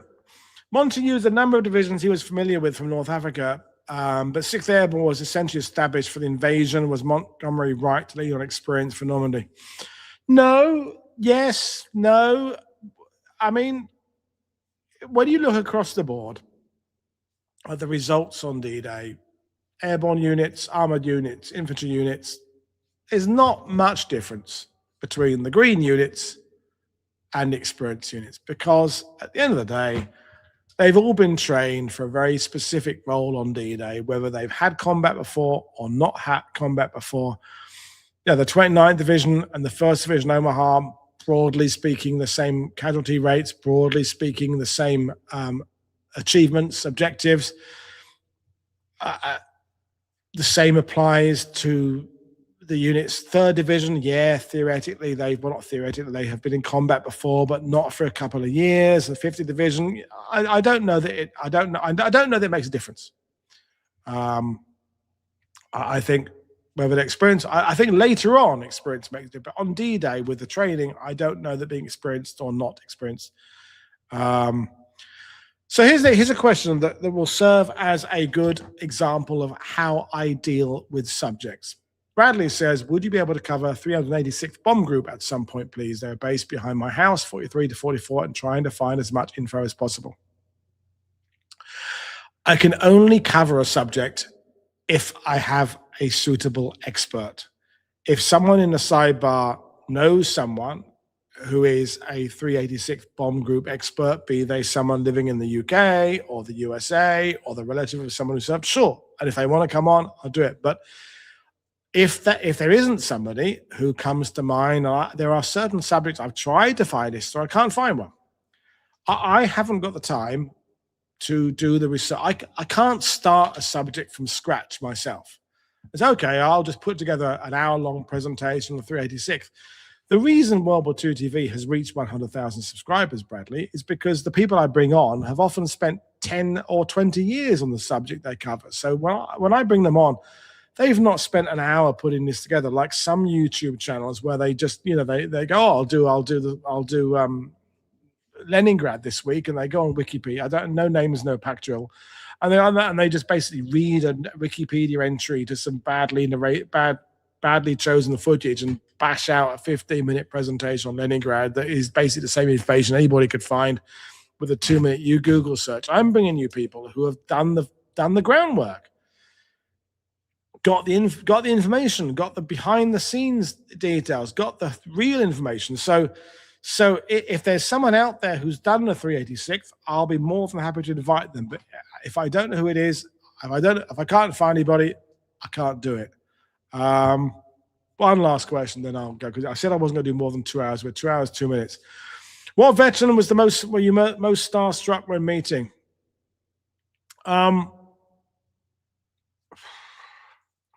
Ken Tout, who was first I met him, he was Northants Yeomanry, was quite intimidating because I read a couple of his books. He was quite, and then within 15 seconds of speaking to him, he turned out to be a sweetheart and was fantastic. I spoke on the telephone once, or was it 2 phone calls spread over a few? I spoke to Dick Winters on the telephone once. That was terrifying. Buck Compton was a bit intimidating the first time I spoke to him, but turned out to be a pussycat. I can't think of any others that was starstruck as such. Some were a bit scarier than others in that I felt the pressure to kind of make sure I didn't just seem like some other Joe Schmo going up and saying, "Oh, what you did was fantastic. Tell me about." You want to come across as being a bit different to no respect to disrespect other people, just going up and just, "Hello, you were great. Can you sign my hat?" I wanted to kind of make sure I came in with a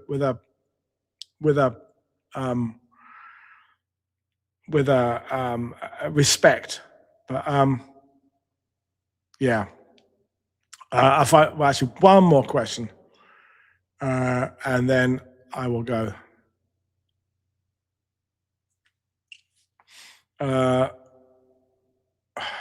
to find one now. Have I had anyone to talk about the war in the Channel Islands? Check the Channel Islands playlist. The answer is yes. This is a good opportunity to tell people how to find stuff. And I'll make this the last point. YouTube's cataloging of videos is a bit complicated. So I have to add videos to what YouTube calls playlists, or I sometimes kind of colloquially call series. So, and I have series by various things. So you can find my stuff by year. So you'll have 1939, 1940. I also have 1933 to 1939. I have 1945, an immediate post-war period. So if you think the thing you're looking for, so if you're looking for Dunkirk, the 1940 playlist should show it. If you're looking for something that happened in Italy, look for the Italy playlist. Although there are 2 or 3 Italy playlists, because there's Italy and its forces in World War II playlist, and then there's the fighting, the campaign in Italy that has a playlist, and there'll be an overlap. Sometimes it'll be the same videos. Most videos are in 4 or 5, sometimes up to 7 or 8 playlists. So the Channel Islands has its own playlist. So just go to playlist, search Channel Islands or Channel or Jersey, and you'll find the playlist. So yes, there is Channel Islands stuff there, and it's more of an occupation than a war. But I'm going to leave it there, because otherwise I was going to be here for ages, and I will need to go for a wee. So tomorrow I will be back. We are talking about the Pacific War. Brad is joining me, and I have a presentation the next day on, what is it, the day after that? It is a 3rd Armored Division, US 3rd Armored Division. Then we have Tim coming on talking about the Ordnance Factory. Then Chuck Herrick is on Friday talking about the air bombardment on Omaha Beach. Then I've got a few days break. We're back again later in the month. We've got shows on Peter Ortiz in the OSS, shows on a commander who was at Arnhem and then went on to serve in Malaya and what have you post World War II. We got a show on a fantastic ENSA organizer, and lots more stuff, operations in the SAS, all sorts of things coming up. So before I sign off, a quick reminder, make sure you subscribe to the channel, although we have reached that 100,000. Consider becoming a patron, because a patron is the best way to help finance me for the future, or a channel member, and share what we're doing to other people and go from there. I will see you all next time. Thanks to everybody for the questions. We couldn't get to most of them, but we'll get to some in the next one. Viewers have been plummeting the last few. I guess other people going off for a pee as well. I will see you all again tomorrow. Cheers, everybody. Thanks for watching. Thanks for helping me get that 100,000. I'll see you next time. Bye.